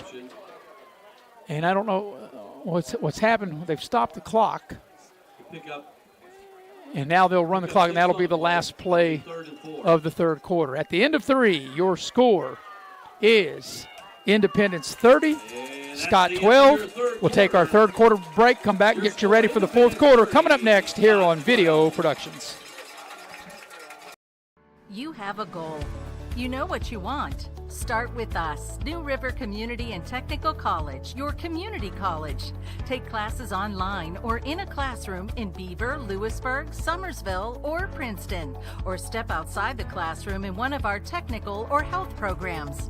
Find flexible and affordable options to help you reach your goal. It's closer than you think when you start with us. New River Community and Technical College. Apply today.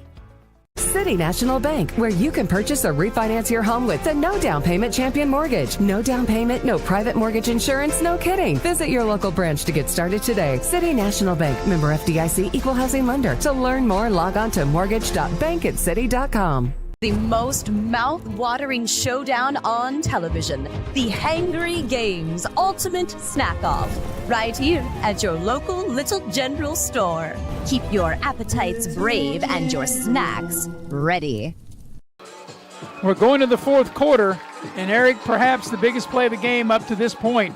30-12 the lead for Independence. As we start the fourth quarter, the first play from scrimmage here in the final frame will be 4th and 4 for Scott. They have the ball at the Independence 27. Well, they haven't turned the down marker. They have it 3rd and 4 across the way. Well, it's 4th down. Even though they got 3rd, it's 4th. I beg your pardon, it's 3rd down. They are correct. It's the 4th play of the drive. Here's the snap to Easterling. He looks, he throws. It's caught. It's dropped in the flat. Now it'll be 4th down. Yeah, and Christian Linksweiler played that pretty good. But it was a bang-bang play. May got a little banged up for Independence here as they've run this little wheel route several times, and Christian Linksweiler was able to get in and dislodge the football. Yeah, so this is the 5th play of the drive, and now it's 4th down. So 4th and 4 for Scott at the 27 of Independence. And now what do we got? Timeout Independence. We got a timeout Independence. So Independence takes a timeout. We're going to tell you that tonight's game is brought to you in part by Exit Elevation Realty. As Luke Richmond is the broker. You can dial him up at 304-256-0101. Also, the game tonight brought to you in part by State Farm Insurance. Like a good neighbor, State Farm is there. State Farm agent Scotty Brown in Shady. You can dial him up at 681-238-6130. All right, Eric, what do you think we'll see on this 4th and 4 from Scott? I think Scott has to go to the money play, the slant or a little post over the middle, quick hitter. Yeah, because I don't think if they try to run the ball up in the lanes, there's just no running lane there. No. I think if you get Easterling out on the edge, we're giving him the option to run or pass. Yeah, I'm putting pressure on the corners and maybe the refs to see if I can get some early contact and pick up one, with the interference call. So out of the timeout, here we go. It'll be 4th and 4 for Scott at the Independence 27. And now out of the timeout, boy, you hate that. As Bush got an early start, and that'll cost him 5. And, man, that's our first 5-yard penalty of the night. But, boy, it comes out at such a critical time. Yeah, what a big one. And that's out of a timeout. You hate to see the mental aspect of it. Kid wants to go make a play and just forgot to count.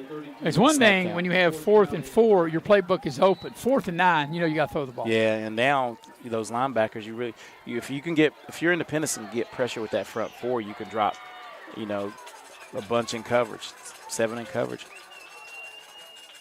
So Easterly waiting on the snap to throw with time down the middle, and there's a pass interference as the receiver was being pulled to the ground as the ball was being thrown, and that's going to be a 1st down and keep the drive alive. Well, that was I don't know if he was pulled down or slowing down for the ball, but nonetheless, well, let's watch it's some contact, but yeah, he was being pulled. Yeah, he was being pulled. He was being pulled down to the ground. That's an easy play to call with the right arm. Yes. So that will add 15 yards to the play. And that will be a 1st down. As there's the call, pass interference. That's an easy play to call. And they'll mark off the penalty. Make it a 1st down. The ball goes down to the 17-yard line. And it's a running play. Pick up maybe 1. Suffin. Yeah, he gets the ball. Yep, maybe no gain on the play. Yeah, back to the line of scrimmage. No gain on the play. So from the 17, it'll be 2nd and 10. 15-yard line, 2nd and 10. But Scott, to have any chance to come back to pull this game out, they have to score here. Yeah, definitely have to get it in some way, somehow. And they might want to have a little bit more urgency. I was just thinking that because the clock is their enemy right here. All right, here's a pass play into the end zone. It is caught for the touchdown. That was a beautiful play as Braden Clark able to sky high over the defenders, haul it in, and bring in the touchdown. And a well-placed pass right there, just over the safety's head. And as you stated, Braden Clark climbs the ladder to reel this one in. That was a beautiful play. Now Scott will let him go for 2. We're not quite a minute into the fourth quarter yet. That cuts it to 30-18. That was a nice-looking drive. Scott, in their 3 possessions, have had 2 long touchdown scoring drives. They had a 9-play, 82-yard drive. That was a 6-play, 76-yard drive. And it seems like Independence has been stuck on 30 since the middle of the second quarter. But if you're Scott right here, if you can get this one in, you can just kick it deep and defend the kickoff. And the way the defense has played the second half. 2-point conversion, got a man open in the back of the end zone and overthrew him. So the 2-point conversion fails. So with 11:06 remaining in the fourth quarter, your new score is Independence 30 and Scott 18. And once again, that was a 76-yard drive in 6 plays. They get a 17-yard touchdown pass from Easterly to Clark. And the PAT 2-point conversion is no good. Your scoring recap is brought to you by Pepsi of Southern West Virginia. Nothing tastes quite as good as an ice-cold Pepsi. Yeah, and I definitely will be getting a nice ice-cold Pepsi for the ride home after this game. So, Erica, we got a ball game. It was a 30-6 halftime lead for Independence. And Scott, like I said, they've had the ball 3 times. They've had 2 long scoring drives. And hats off to Scott, though, because they've never really given up. They battled back. And the way their defense has gotten 2 stops here in the second half, so you got to be feeling good about your chances of kicking it deep and stay away from the penalties. You might have a chance to get the ball back and cut it to a 1-score game. Yeah, and, that's what we're talking about. The Scott defense, despite those 2 they had 2 penalties on 1 play, gave up 30 yards, and they were able to turn Independence away. Independence had a short field on the start of drive at the 32, turn them away on that. On downs and able to capitalize and score. So the Scott fan base across the way are back into the game. And now let's see what Independence can do. Like you said, since the middle of the second quarter, they've been stuck on 30. I guess they figure they hit right at their average. They came right in on their scoring average. Yep. There it is. So here comes the kickoff after the Scott touchdown. This will be a short kickoff. It'll be returnable, and Independence, should, barring a penalty, should start this drive with good field position. They do. They'll start over the 35, and now a late flag comes in. And this was not after the big hit. Scott's going to pick up a 15-yarder. It's going to be added on to the end of the run. Yeah, getting up, pushing down the return. That'll get the ball across midfield. If that's and it will be a 15-yard penalty on Scott. Like I said, there it is, personal foul. They'll mark off the 15 yards, and that'll get the ball on Scott's side of the field for this drive. So that's one thing moving forward, regardless of what happens the rest of this game. Scott's really got to clean that up. Yeah, Scott, and that's – and if you think about it, Maris, every one of them has been at the most inopportune times.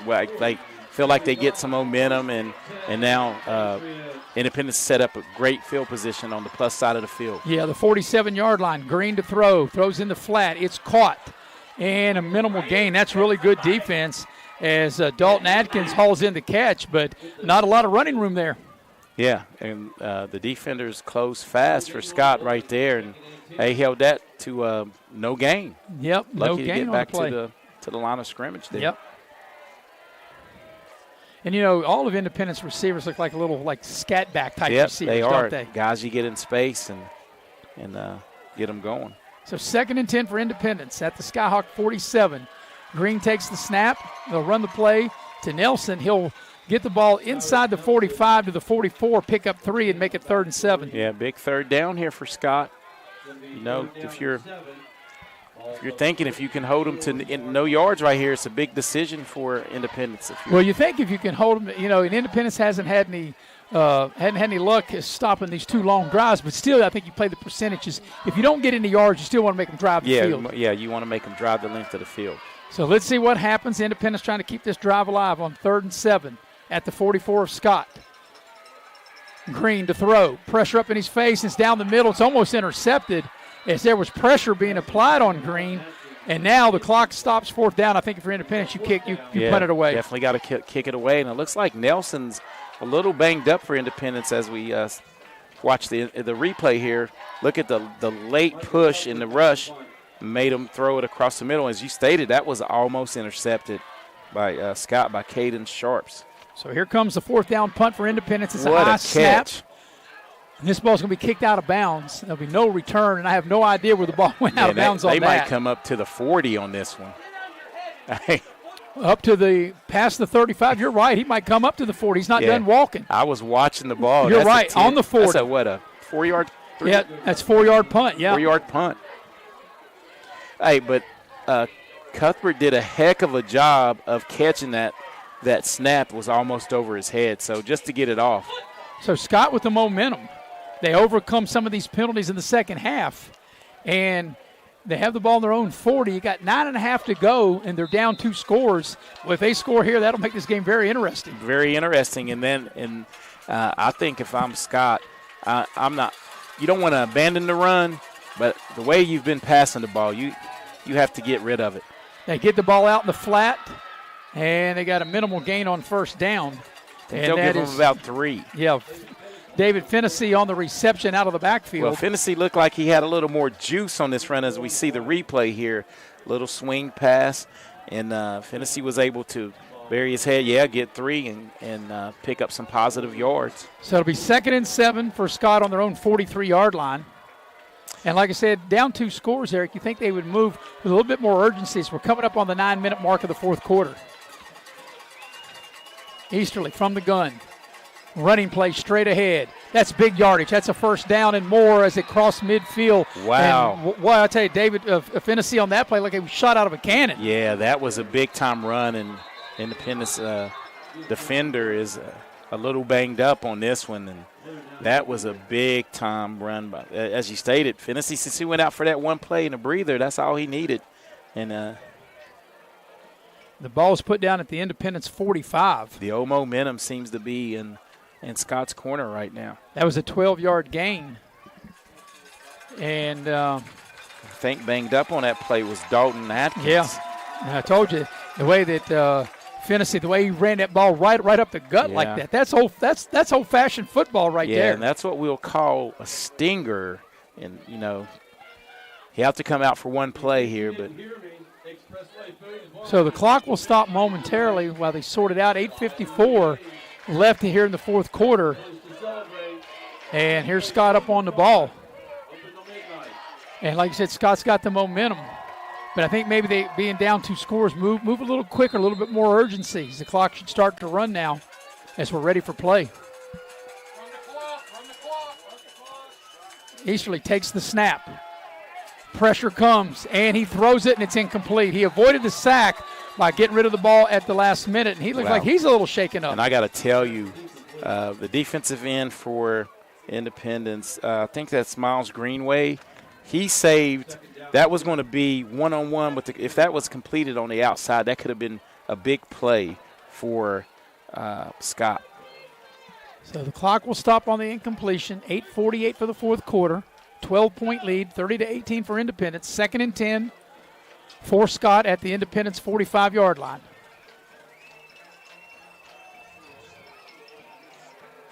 Easterly waits on the snap. They're going to run the ball. Suffin, and he's met. No, it's a fake down the middle of the field. Great defensive play by Independence. He had me faked out. Easterly, it was a nice fake, and they throw the ball deep, and good coverage by the Patriots down the field. Patriots able to. The ball was a little late because Braden Clark was behind the safety, and the safety was able to recover. A great fake on that play, and as you can see, if that ball's laid out there, that was 6 for Scott. So 3rd and 10. I thought maybe Scott, if they throw the ball, maybe go something a little shorter, maybe in the flat area. Yeah, that's like 2-down territory, but right here you got to at least pick up 5 or 6. Easterly takes the snap, has time, will throw the ball short. It's caught down the far sideline inside the 40. I believe that is Fennessy, and he'll get the ball down to the 38-yard line, and it's going to be 4th and 3. Yeah, David Fennessy, and if I'm Scott, until they defend that, I would run it again. They've picked up 5 to 6 yards on that each time they've run it. Just a little outlet, little swing pass to the running back. The last time they were in a 4th and 9, they had a pass interference on Independence that kept the drive alive. 4th and 3 here to throw. Easterly, they force him out of the pocket. Throws down the middle of the field, got a man out there, and it's broken up. No penalty flags. Good defense by Independence, and the Patriots defense steps up to the challenge to turn them away. Yeah, big play. That was broken up by Caden Bradbury as the 6 foot, 140-pound junior able to break up the 4th down pass. And that was a very critical play in this game, and now it'll be Independence. And now, Eric, you're thinking, yeah, you'd like to have a score, but maybe try to run a little of this clock. A couple first downs. The clock's your friend here. You know, couple first downs, try to salt this away, up 2 scores. So taking over on their own 38-yard line after the defense gets off the field with that 4th down stop. And let's see if Independence will just looks like maybe the way their formation is just try to pound the ball inside, and they run the ball, and that's what they try to do, but that's going to go nowhere and maybe not even get to the line of scrimmage. As Nelson, even though he's had some big runs, he's also had a lot of runs where he's had nowhere to go. Yeah, and I think Nelson's playing a little hobbled as you see him come off the field here in the second half, but a lot of that's been due to Scott's run defense has really stiffened up here in the second half. That'll go for no gain. It'll be 2nd and 10. If you are Independence, as you stated, Eric, the clock's your friend. You got 20 on the play clock. They can run the play clock down inside 5 before they snap the ball. Ooh, Independence might have got away with an illegal substitution there. Shotgun snap to Green. Pressure comes. They force him out of the pocket. He's throwing, got a man out there, and it's dropped. Yeah, he had a man out there. Yeah. And that was Linksweiler, and he couldn't hang on. Yeah, Christian Linksweiler would love to have that one back. And you know, play. It was a nice play by Green Yes. to be able to find him on the move. A beautiful thrown ball. That's Yes. one Linksweiler probably Right. catches 99 times out of 100. Yeah, right on the money. And like I said, Linksweiler would love to have that one back. And the important thing, too, Eric, it stops the clock with 7:03 left in the game and brings up 3rd and 10 for Independence on their own 38. So 7:03 remaining in the contest. Big 3rd and 10 coming up for Independence on their own 38-yard line. Here comes the pressure. They hand the ball off, and it's a nice game, but it won't get them a first down. They'll get the ball out to the 45, and you think Independence would definitely punt. Yeah, definitely got to punt this. Definitely got to punt it. Smart play. Went a little. I love that play. Is Scott going to burn a timeout? And there is a timeout on the field. And I'm surprised that Scott would call a timeout with this much time left, 6.5 to go. Well, it was at 7:12. Yeah, Probably going to put I think some more tell them time. to put more time on the clock. And that's one thing, we've had an issue with the clock pretty much all night. So they're going to adjust the clock. And while we got a minute, I want to tell you that tonight's game is brought to you in part by Leisure Lanes, Johnstown Road in Beckley. Leisure Lanes has futuristic bowling every Friday and Saturday night. And they have the music, the glowing lanes, the light show, the fog, door prizes, $15 a person. You got time to catch your favorite high school game and then get the Leisure Lanes for after-game activity. You can dial them up 304-253-7328. We appreciate Maddie Belcher, who's producing and directing this entire second half. We're breaking her in. She's doing outstanding. Doing a great job. Yes, I'm Maris No Lowry doubt. with Eric Thomas. We have the heavy hitter Nick Eskins and Faith Alexander on camera, and the stat genius, Mr. Chris Farish. So now, out of the timeout, it'll be 4th down and 3. And if you're Scott, you can't jump off sides on 4th and 3. Yeah. And Independence will be set to punt. I wouldn't even try to come after the punt. They're trying to get the right time on the clock. As the official said, there needs to be 7:14 on the clock. So the official said 7:14. 7:14 should be what should be on the clock. And let's see if we can get it to there.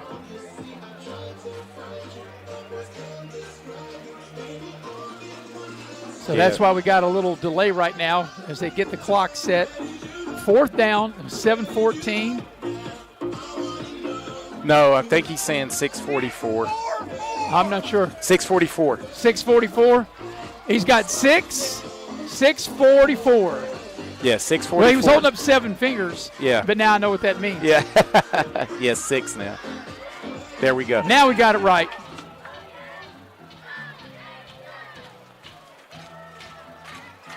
So So here's a 4th down punt coming for Independence. So right here, Maris, I just play it safe. Don't rush. Don't. Yeah.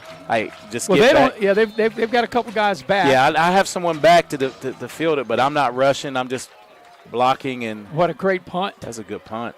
It hits inside the 20, takes a high hop. It will be returnable. Down the far sideline. It's a nice punt return across the 35. So right here, I think you have to, if you're Scott, you have to go a lot of no huddle. Call your plays, get up and run at a pace where you can. You're right, Eric, run some plays. because you need 2 scores. You need 2 scores, and this is where the onside kick comes into play. If you can get a quick score here. Yeah, you've got to have urgency here. So from their own 38, 1st down for Scott. Easterly takes the snap to throw, comes near side. It's caught. Across the 40, and a good job to get out of bounds, and that's what you want to do if you make the catch. You want to be able to get out of bounds as Caden Sharps hauls it in, the junior wide receiver. Yeah, but see, they're still, now they are. You have to get up on the line of scrimmage, even with the clock stop. Play with some urgency here. They picked up 4 on the play out to the 42, 2nd and 6. See, out of this formation, here's where they've been leaking the back out of the backfield. Pressure comes. Easterly's in trouble. He's able to get rid of it. And a nice play by the back. He breaks a couple of tackles, and he gets out to the 45. That could have been disaster for Scott. And David Fennessy able to make a lot out of nothing. Yeah, a lot out of nothing. He really made some people miss. Independence had that well defensed, and now they have someone down, Scott. Scott's got an injured player. The ball out to the 45. It'll bring up 3rd and 3 coming up. And I think that's going to be, it's Fennessy. 5:56 remaining here in the 4th quarter. Eric, we got some more scores while we got a minute? Well, let me see here, partner. Got an injury time out there on the field. At the end of 3, Beckley 36, Bluefield nothing. And, that's one of the biggest leads in recent memory of that series between Beckley and Bluefield. Yes, it's been nip-tuck. Have some finals, I guess, some running clocks in the 4A division. Number 1 Spring Mills beat Musselman 62-0. Wow. Martinsburg beat Hedgesville 66-0. Parkersburg has taken the lead over Parkersburg South in the 3rd, 17-13. And, that's such a rivalry game. Nothing surprised me in that. And here's a big one. AAA Spring Valley at Cabell Midland. Landerwood to Cabell Midland, 42-19. So here we go. A big 3rd down and 3 play for Scott on their own 45. They'll throw it short. It's caught. And it's going to be right at the down marker. I'm not sure if he got it. I think he's going to be does he have it? Nope, I think he's right at the marker. Right at the sticks. This is whether it's a left foot mark or a right foot mark. And they're going to say he's got a 1st down. 1st down. Clock will stop to move the chains. The 1st down will be, he had to get to the 48, and he got to the 49 is where they put it down at. He needed 3 and got 4. So that'll move the chains. As the clock stops momentarily to set the chains, and now the clock should probably start running again as it stopped with 5:46. Not sure. He might have got out of bounds on that play. Yeah, I think he did. So apparently he did. That's why the clock is stopped, because he did get out of bounds on the play, but it's a 1st down. And that's a great play to get the 1st down and to get out of bounds. Easterly takes the snap, throws near side, caught. And the defender does not get out of bounds, or the receiver, rather. He cut back inside. Yeah, they keep winding it.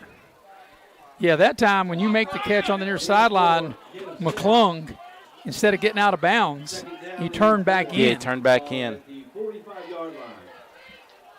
Ball will be put down at the 45 of Independence. And I'm surprised that they're huddling. They're taking a lot of time, Eric. Yeah, this is exactly what I'm thinking. Maybe they're 5:20 and counting.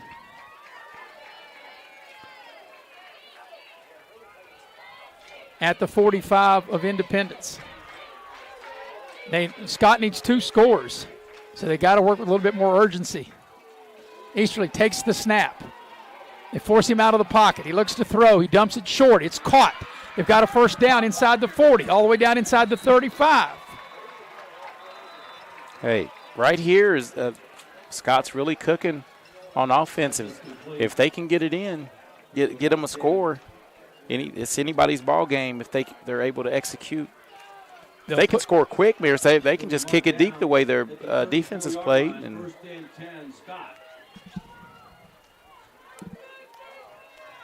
once we delve into the numbers at the end of this game. Here's the snap to Easterly. With time, throwing the deep ball, one-on-one coverage, knocked away. Great defensive play by Independence as they were trying to get the ball down to Clark. Perfect defense right there, getting in the wideouts hip pocket, Mears, and getting in position, finding the ball and knocking it away. And if you're Scott, you like that play to try that shot on first down as we watch the replay. You know what that does? That's going to loosen. You run that, you can run that wheel route again in behind that if you're Scott. The clock will stop with 4:47. And like I said, if you're 4:47 left in the fourth quarter, if you're Scott, you got to think a little bit more urgency. The 7th play of the drive, 2nd and 10 at the Independence 34. Easterly takes the snap to throw. Down the middle of the field, got a man out there, and he missed him. He had a receiver, Bush, open down the center of the field, and they couldn't make the connection. That was just an errant pass. And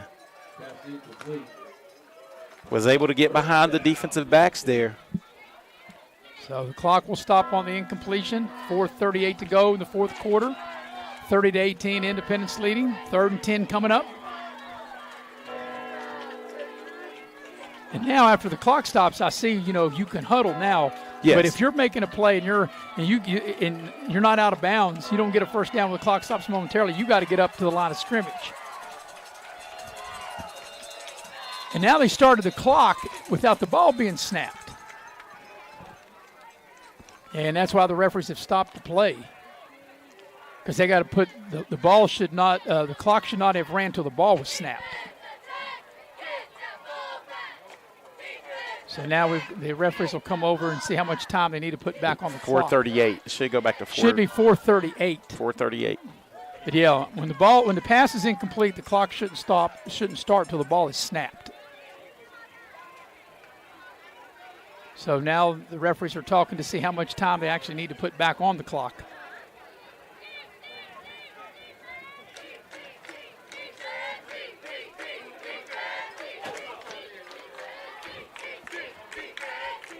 So, Eric, as you said, we think it should be 4:38 left here in the fourth quarter. Yeah, that's when the incompletion. Yeah, when the incompletion took place. And now they've got it back to 4:38.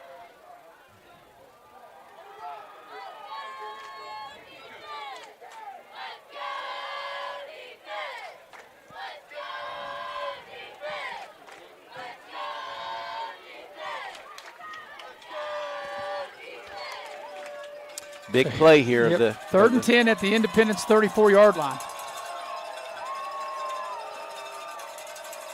Easterly takes the snap, has time, throwing the ball deep, and it's going to double coverage. Penalty flag. It's going to be interference on Independence and a first down. And he climbed the ladder. Yep, he went over his back. Kind of like at the end of the Chiefs Cincinnati game. Contact early. So that's going to be a first down, and that's pass interference on Independence. So with the 15-yard penalty, that'll take the ball down to the 19-yard line.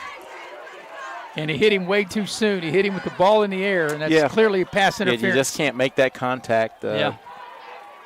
Making a play on the ball, but you can't make a play on the ball through the receiver. The receiver has a chance to make a play on the ball. So the line of scrimmage was the 34, and they mark off the 15 yards. The ball should be at the 19. And a new package it down for Scott.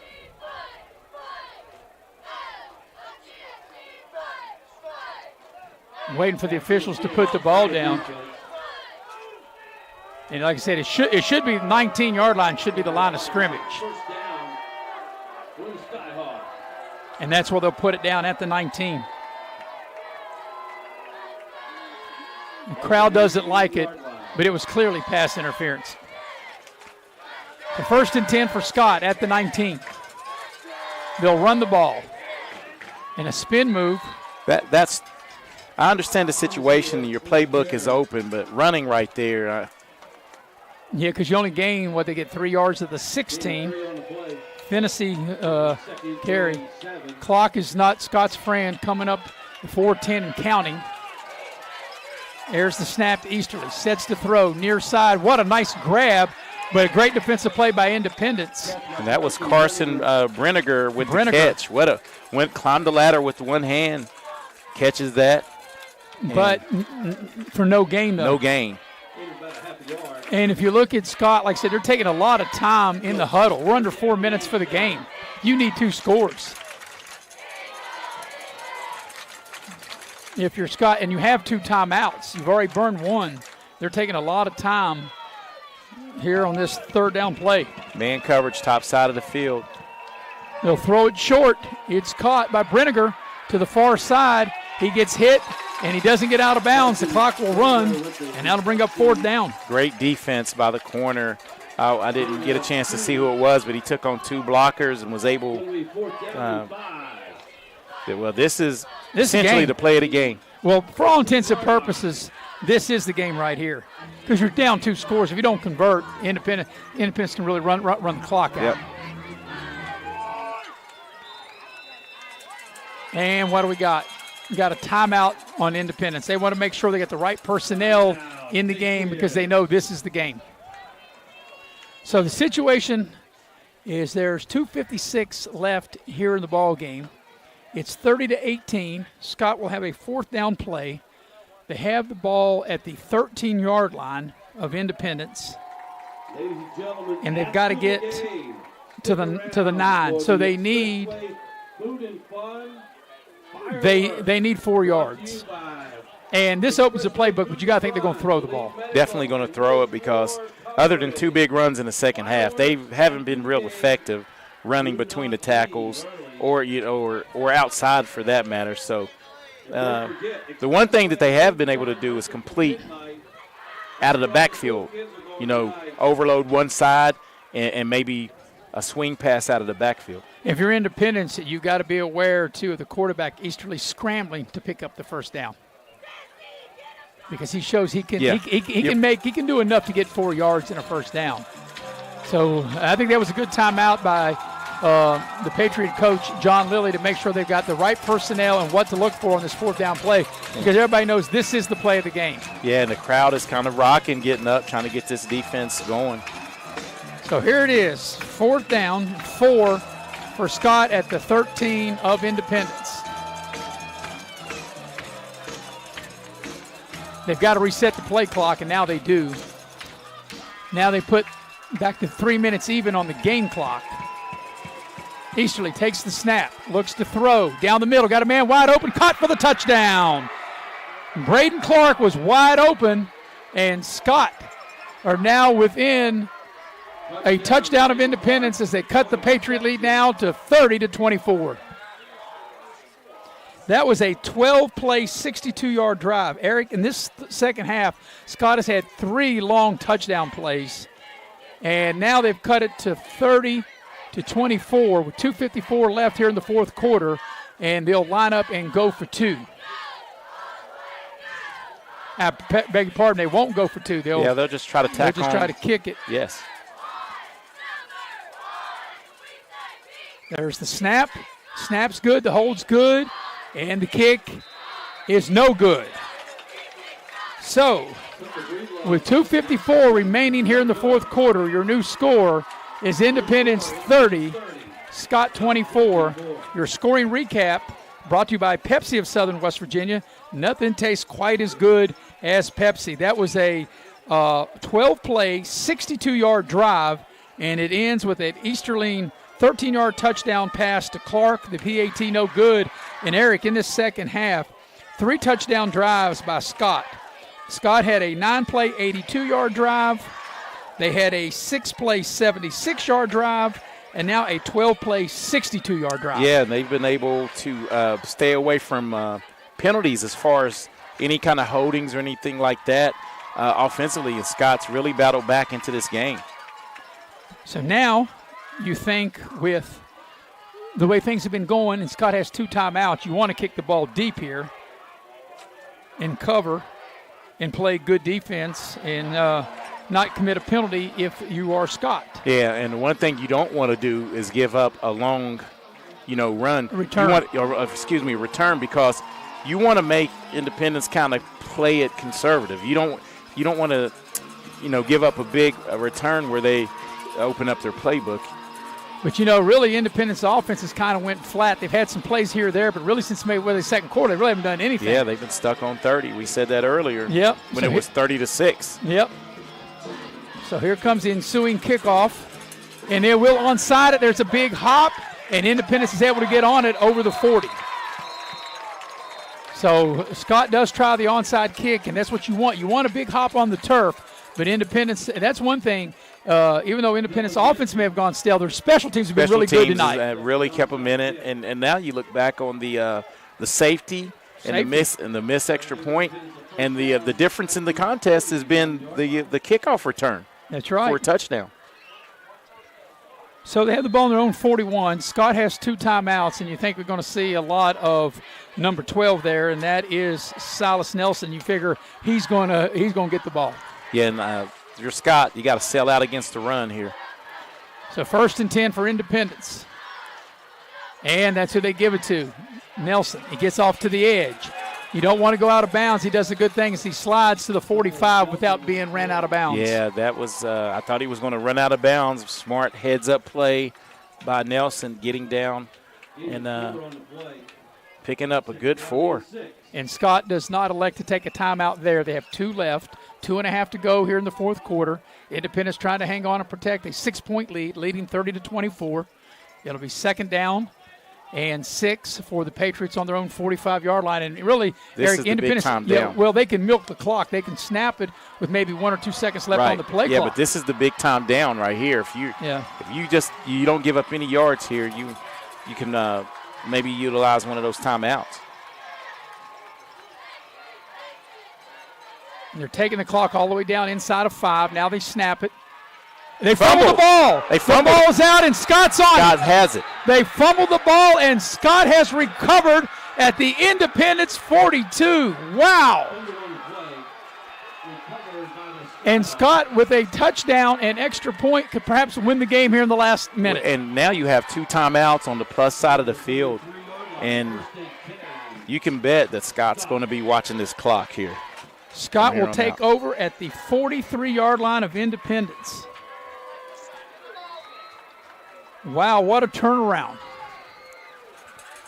It's nervous time up here on the hill in Coal City. That's the 2nd turnover of the ball game for Independence. They had an interception back in the first half. They fumbled it there. And now with 1:54 left in the game and 2 timeouts, Scott is in great position to go down and at least tie the game. Easterly to throw to the far side, caught and out of bounds. And that's Bush who makes the reception down inside the 40 to the Independence 39. Ball at the 40-yard line, 2nd and 7. Actually, they're going to say he went out at the 40, and they'll give him 3 on the play. And now, by going out of bounds, here's where you can take the time, Eric. Take your time in the huddle. You can. So from the 40 on 2nd down, Easterly takes the snap, has time. Now the pressure comes, and he's going to just throw that away and stop the clock, and that's a good play. And good time for pressure right there, and almost yielded a hold out of Scott. And this situation, I look for Independence to bring some heat. And, if they're dialing heat, if you're Scott, you've had success throwing the ball in the flat. We'll see what comes up here. Out of the backfield, they've been doing a good job getting the ball to Finney out of the backfield. 3rd down and 7 from the Independence 40. Is. Here they throw the ball. They threw it behind. They weren't on the same page as the ball was thrown behind Finney, and it brings up 4th down. Yeah, this. I think even if completed right there, this would have been. Well, if you watch the replay here, yeah, he doesn't even look like he knows the ball's even coming to him, or like he's even there as a check down. So it brings up 4th down, and right here's this is basically, and how many times have we said that? The game in the balance right here. Right here. This is the last couple of times, and now Scott is going to burn one of those timeouts. So that makes this is the game, because now you've burned a timeout. If you don't get it, you can only stop the clock 1 time. And for all intents and purposes, they can kneel it out. Independence can kneel it out. Yes, they wouldn't even have to hand it off. Yes, they can just kneel it off. So I guess here's your best play. And they've had success throwing the ball. And I got to believe that maybe toward the middle of the field. I was going to say, nothing to the out. You got to throw it in the middle of the field. Right. You've hit a couple big plays over the middle of the field with Braden Clark and Isaiah Bush both catching passes for touchdowns here in the second half. Because what you don't want to do, Eric, and I think you'd agree, you don't want to throw the ball short of the line to gain and see if your guy can make it. I think you want to throw the ball past the sticks so you know if your guy catches it, it's going to be a first down. Right. And it's been one of those nights where Independence got real stagnant early on, in the second half, and Scott's taken advantage and capitalized and really cut this lead to a one score, and this is the play. 4th and 7 for Scott to keep the game going. They got to convert on 4th and 7 from the Independence 40. Easterly takes the snap, has time, throwing the deep ball. Got a man out there, and it's caught for a first down inside the 20. Yes, got 1 foot in. What a play. They make a huge connection for the first down, and with the catch is Sharps. Yes, right here on what a perfectly thrown ball. Goes up and gets 1 foot in, and a new fresh set of downs with 1:35 to go in the contest. This is Scott's cooking in here in the second half. The ball will be at the Independence 17.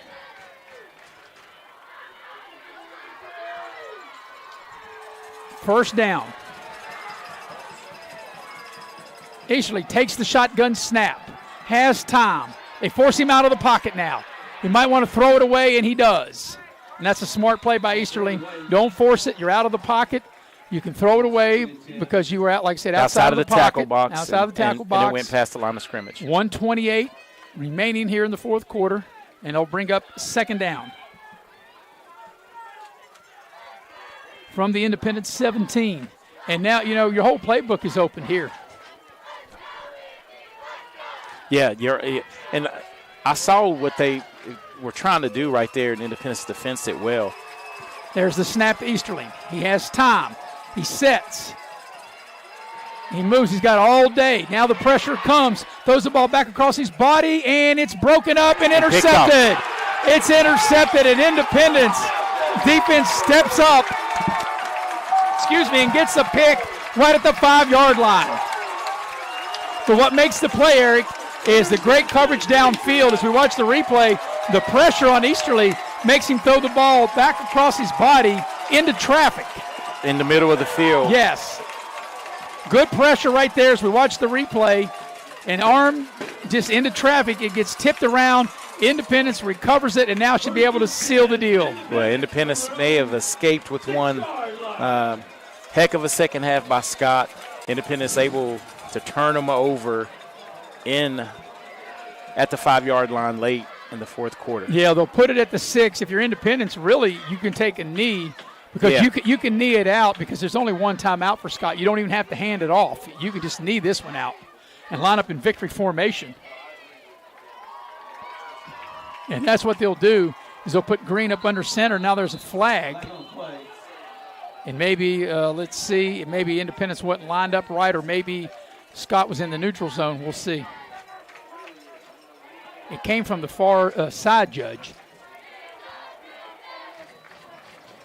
And let's see what we got.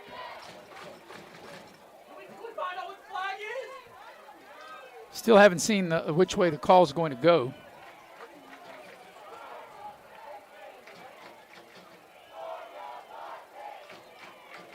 It's a false start on Independence. So that'll be half the distance and move the ball back to the 3-yard line.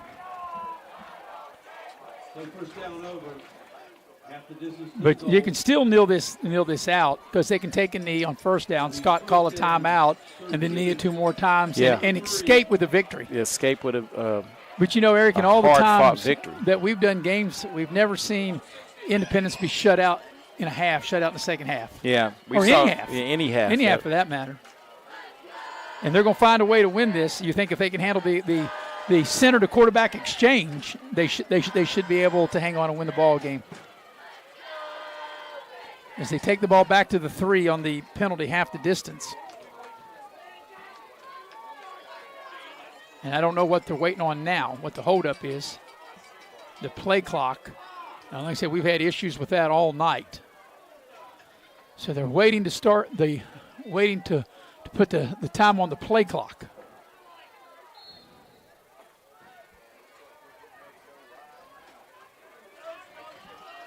And now they just push the ball ahead with the quarterback sneak. Scott will call their final timeout. The clock will now stop as Scott burns their last timeout with 1:08 left in the game. And now Independence, all they need to do is just take 2 knees and they'll win the game. So it's been a hard-fought Independence victory. And like I said, Eric, in all the time that you and I have been together, this is going to our 4th year at Video Productions. You and I have never seen Independence lose home or away, but I don't recall in any game we've never seen Independence not score in any half, and that's the case tonight. They led 30-6 at halftime. They're going to have to hang on and win, and it's a quality win and a lot of teachable moments for Independence here in that second half. Yeah, and if you're Scott, you're going to ride back to Boone County thinking that you had a chance, you had it right there for the taking, played a of a second half and just didn't complete. Yeah, Scott had 3 touchdown drives in the second half, 3 long touchdown drives, and you're right. Scott, when they look at this film, they go like, play here or there, and they thought that they could have won the game. And they could have if they had a play, if they connected on a play here or there. But it shows you the mark of a good team and a well-coached team at Independence, even though at times they didn't play their best game tonight, they're still going to find a way to win the game, and that's all that matters. They got to get the play clock back to 25. And that's what we're waiting on. I thought the refs controlled the play clock. Apparently not. And there's victory formation. There's the snap.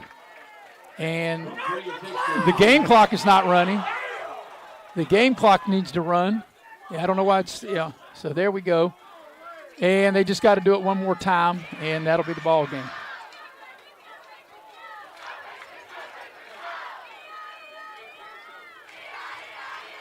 So Independence is going to win their 3rd straight game and go to 3-1 after they dropped that tough opener, Eric, when they lost on the road at Herbert Hoover. They won at Brook. They won last week at Nicholas County. They're going to win their home opener here tonight against a very good Scott team. One more knee, and that'll do it, and Independence will get the win 30-24. So that'll be the final play of the game. The final score, Independence 30 and Scott 24. We'll take our 4th quarter break, and you and I will take a deep breath and get ourselves ready for the Pioneer Community Bank postgame show coming up next on Video Productions. Dutch Miller's Beckley Auto Mall, West Virginia's largest GMC Buick dealer, is a proud sponsor of West Virginia High School athletics and our area student athletes. Dutch Miller's Beckley Auto Mall, with 2 locations for your convenience, 3934 Robert C. Byrd Drive in Beckley and 8762 Seneca Trail in Fairleigh. Plus, you can shop 24/7 at BeckleyAutomall.com. Dutch Miller's Beckley Auto Mall and West Virginia's student athletes. A winning combination. GMC, we are professional grade.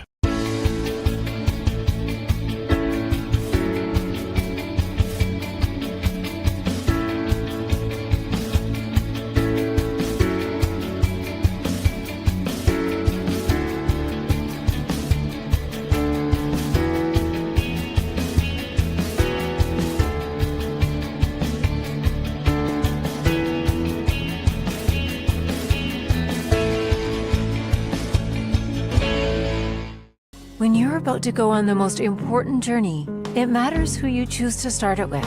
From your very first prenatal appointment, Access Health's dedicated team is here to support you with the latest technology and personalized care. Preparing for your little one's arrival is a special time. And when the big day arrives, you can be confident knowing you have the same team to guide and support you. Access Health, your partner in health every step of the way. Massey Power Sports is your one-stop off-road and tractor destination. We have an awesome selection of side-by-sides, ATVs, dirt bikes, tractors, and kid machines. Our machines come loaded with features the other brands don't have and will save you thousands of dollars versus the competition. Massey Power Sports offers the best prices, the best service, and the best warranties. Our locations in Beckley and Cross Lanes are here to serve you. Online at MasseyPowersports.com. Massey Power Sports. We power your work and your adventure. them in the second half. I bet they did. And we welcome you back to Coal City, West Virginia, here at Independence High School, and they're letting off fireworks. And wow, what a game, Eric! This is like an NFL game. This is like a 3-hour game. Well, not like it was. It kicked off at 7. It's now 10 o'clock. As we catch our breath and let everybody know that the game tonight is brought to you in part by Giovanni's Pizza. Mamma Mia, if you're not Italian going in, you'll be Italian going out. And since I was the only one that had the pregame meal because you guys couldn't make it, that means I get all that Giovanni's Pizza for me to eat tomorrow, whether it be breakfast or lunch. I'll have Giovanni's Pizza. Mamma Mia. All right, Eric, we're waiting on the Stat Genius. Before we get to the Stat Genius, as he's totaling up the final numbers, and I think you do have it now, 30-24. So, Eric, we'll shift it to you for the numbers of this thrilling Independence win. So, Independence came out on victorious, but listen to this. They had 206 yards of total offense. Independence in the second half. Did. No, for the game. For the game. They had 130 yards rushing, and if you remember, they had 15 in the first half of rushing. So 130 yards rushing, only 76 passing. They didn't complete another pass in the second half. Brock Green was 7 of 14 for 76 yards, 2 touchdowns and interception, all in the first half. Silas Nelson carried the ball 24 times for 115 yards and 1 score. On the flip side, Scott's going to really look at this film, and they had chances. They finished with 320 total yards, 74 on the ground, 246 through the air. The quarterback, Easterling, threw for 25 of 45, 246, 4 TDs, and 1 interception. That was the scoring for Scott, and they just didn't come away. They didn't do it when they needed too late.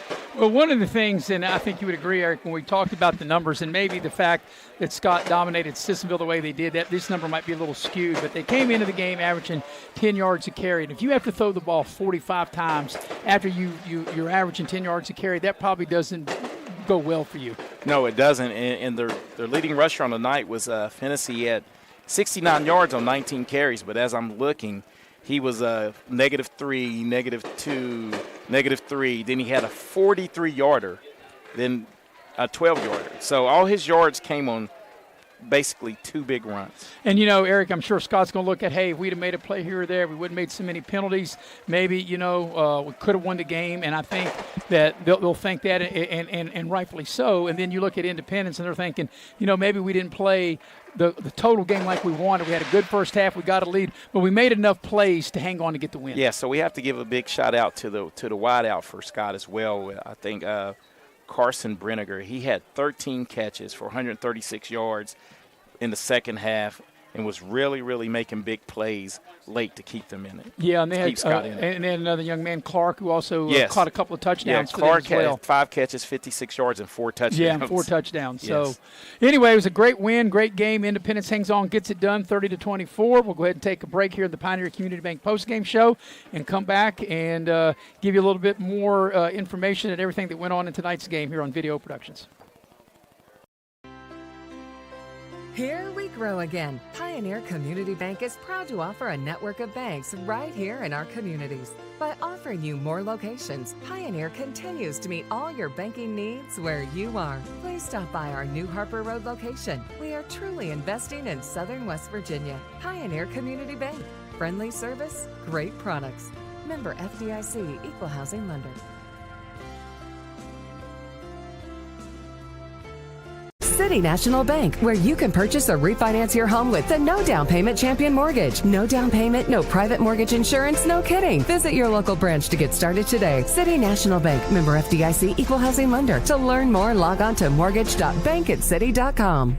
It's 4th down, seconds on the clock. He hands it off, finds a hole in the middle. Clear, nothing but moves! Incredible! A touchdown for the win. I can't believe it! Pizza. Better with Pepsi. The most mouth-watering showdown on television. The Hangry Games Ultimate Snack-Off. Right here at your local Little General store. Keep your appetites brave and your snacks ready. Compliance helped me lose 50 pounds by freeing up tasks like payroll, HR, and bookkeeping. I'm now free to do what I want. With compliance, you can do what you want to do. Compliance, we've got your back office. Don't drop the ball. Come see your hometown legends at the all-new Greenbrier Ford in Beckley. We won't be beat.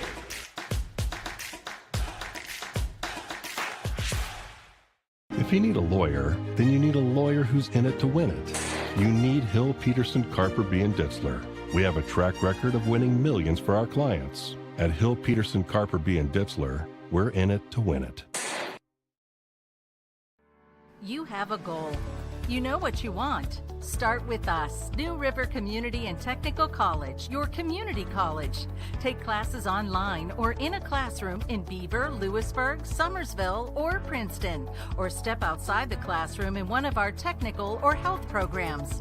Find flexible and affordable options to help you reach your goal. It's closer than you think when you start with us, New River Community and Technical College. Apply today.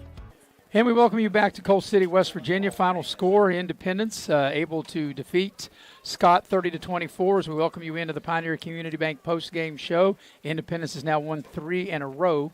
They'll go to 3-1. Scott will fall to 1-2. And Eric, your overall take of the ball game. Yeah, it was a tale of two halves, right? I mean, Independence came out, was able to get a big lead up 30-6, and Scott went in at halftime, really made some adjustments, and I think they stuck to their game plan and really fought back in with the pass. And it was a good litmus test for Independence. But both of these teams, I think they might see each other down the road in the playoffs. Yeah, you know, Scott had 3 long touchdown drives in that second half, and they were trying to get their 4th touchdown drive that, if they did, it would have tied the game and potentially won the game. But Independence came up with a big defensive play when they needed it, and they got the interception deep in their own territory about the 6-yard line. Yeah, and that was predicated on a great pass rush on that last down, and it all came full circle. But, you know, Coach Lilly will be happy with the win, but he won't be happy with how they played in that second half. Yeah, you want to be more consistent all the way through. We'll take our final break and come back and tell you what we got going on next week, and we'll do it on the other end of this break here on Video Productions.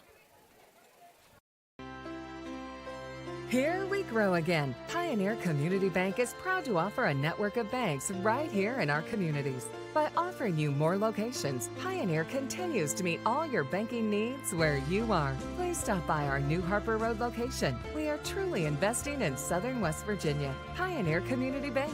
Friendly service, great products. Member FDIC, Equal Housing Lender. Welcome, folks, to the most mouth-watering showdown on television, the Hangry Games Ultimate Snack-Off, right here at your local Little General store.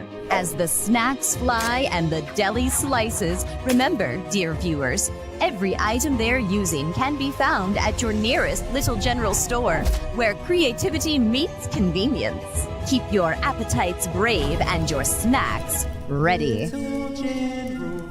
When you're in need of a plumber, you want someone that's going to treat you like family. Modley's Plumbing and Heating, a family-owned business since 1987, wants you to know our customers and employees are as important as family. Built by family to families, quality work is our hallmark at Modley's Plumbing and Heating. So the next time you're in need of a plumber, give Modley's Plumbing and Heating a call at 304-253-HELP. Help to Modley's means handling every little problem. How much is that doggy in the window? Let the sun shine in. Get started today with new windows and doors from Window World of Beckley. What better way to do that than our energy-efficient windows and doors for every budget and style? We offer superior products, professionally installed at a guaranteed low price. We offer great financing options too. So why wait? Transfer your home today with Window World of Beckley and let the sun shine in. Final score, Independence defeats Scott here tonight. They win the ball game 30-24. Independence now has won 3 in a row. They are 3-1 on the season. Scott is 1-2. And next week, Eric, we've got a really busy week. We'll start with Tuesday. We'll be at Woodrow Wilson High School there in Beckley. It'll be George Washington against Beckley. That'll be volleyball. Morgan Brown will join me for the play-by-play, and that will start at 6 o'clock, George Washington and Beckley. Then, Eric, next Thursday you'll be with me. We'll be at Van Meter Stadium in Beckley. It'll be a middle school game. It'll be Shady against Beckley Stratton. And then next Friday night, we'll be right back here at Coal City for Bluefield, which, by the way, Beckley thumped them pretty good tonight. It'll be Bluefield against Independence next Friday night. Yeah, but that'll be the game that Bluefield has circled finally playing someone in their class. Bluefield's played what? Played Graham, played Princeton, 4A. Greenbrier, Easton, Beckley. So a step up in all four games they all played. 4 games. Right. So, yeah. And this Bluefield team is young, but, Freddie Simon will have them ready. And you'll see a different Independence team out here next Friday night as well. Well, we appreciate everybody that helped make our broadcast possible. Thanks to all the fine folks at Independence High School, for our staff here at the game site, which is the stat genius, Chris Farish, the brains of the outfit, Faith Alexander, working on camera, and producing and directing tonight, the heavy hitter, Mr. Nick Eskins and Maddie Belcher. For my partner, Eric Thomas, I'm Maris Lowry, repeating the final score. Independence beats Scott 30-24. Good night, everybody.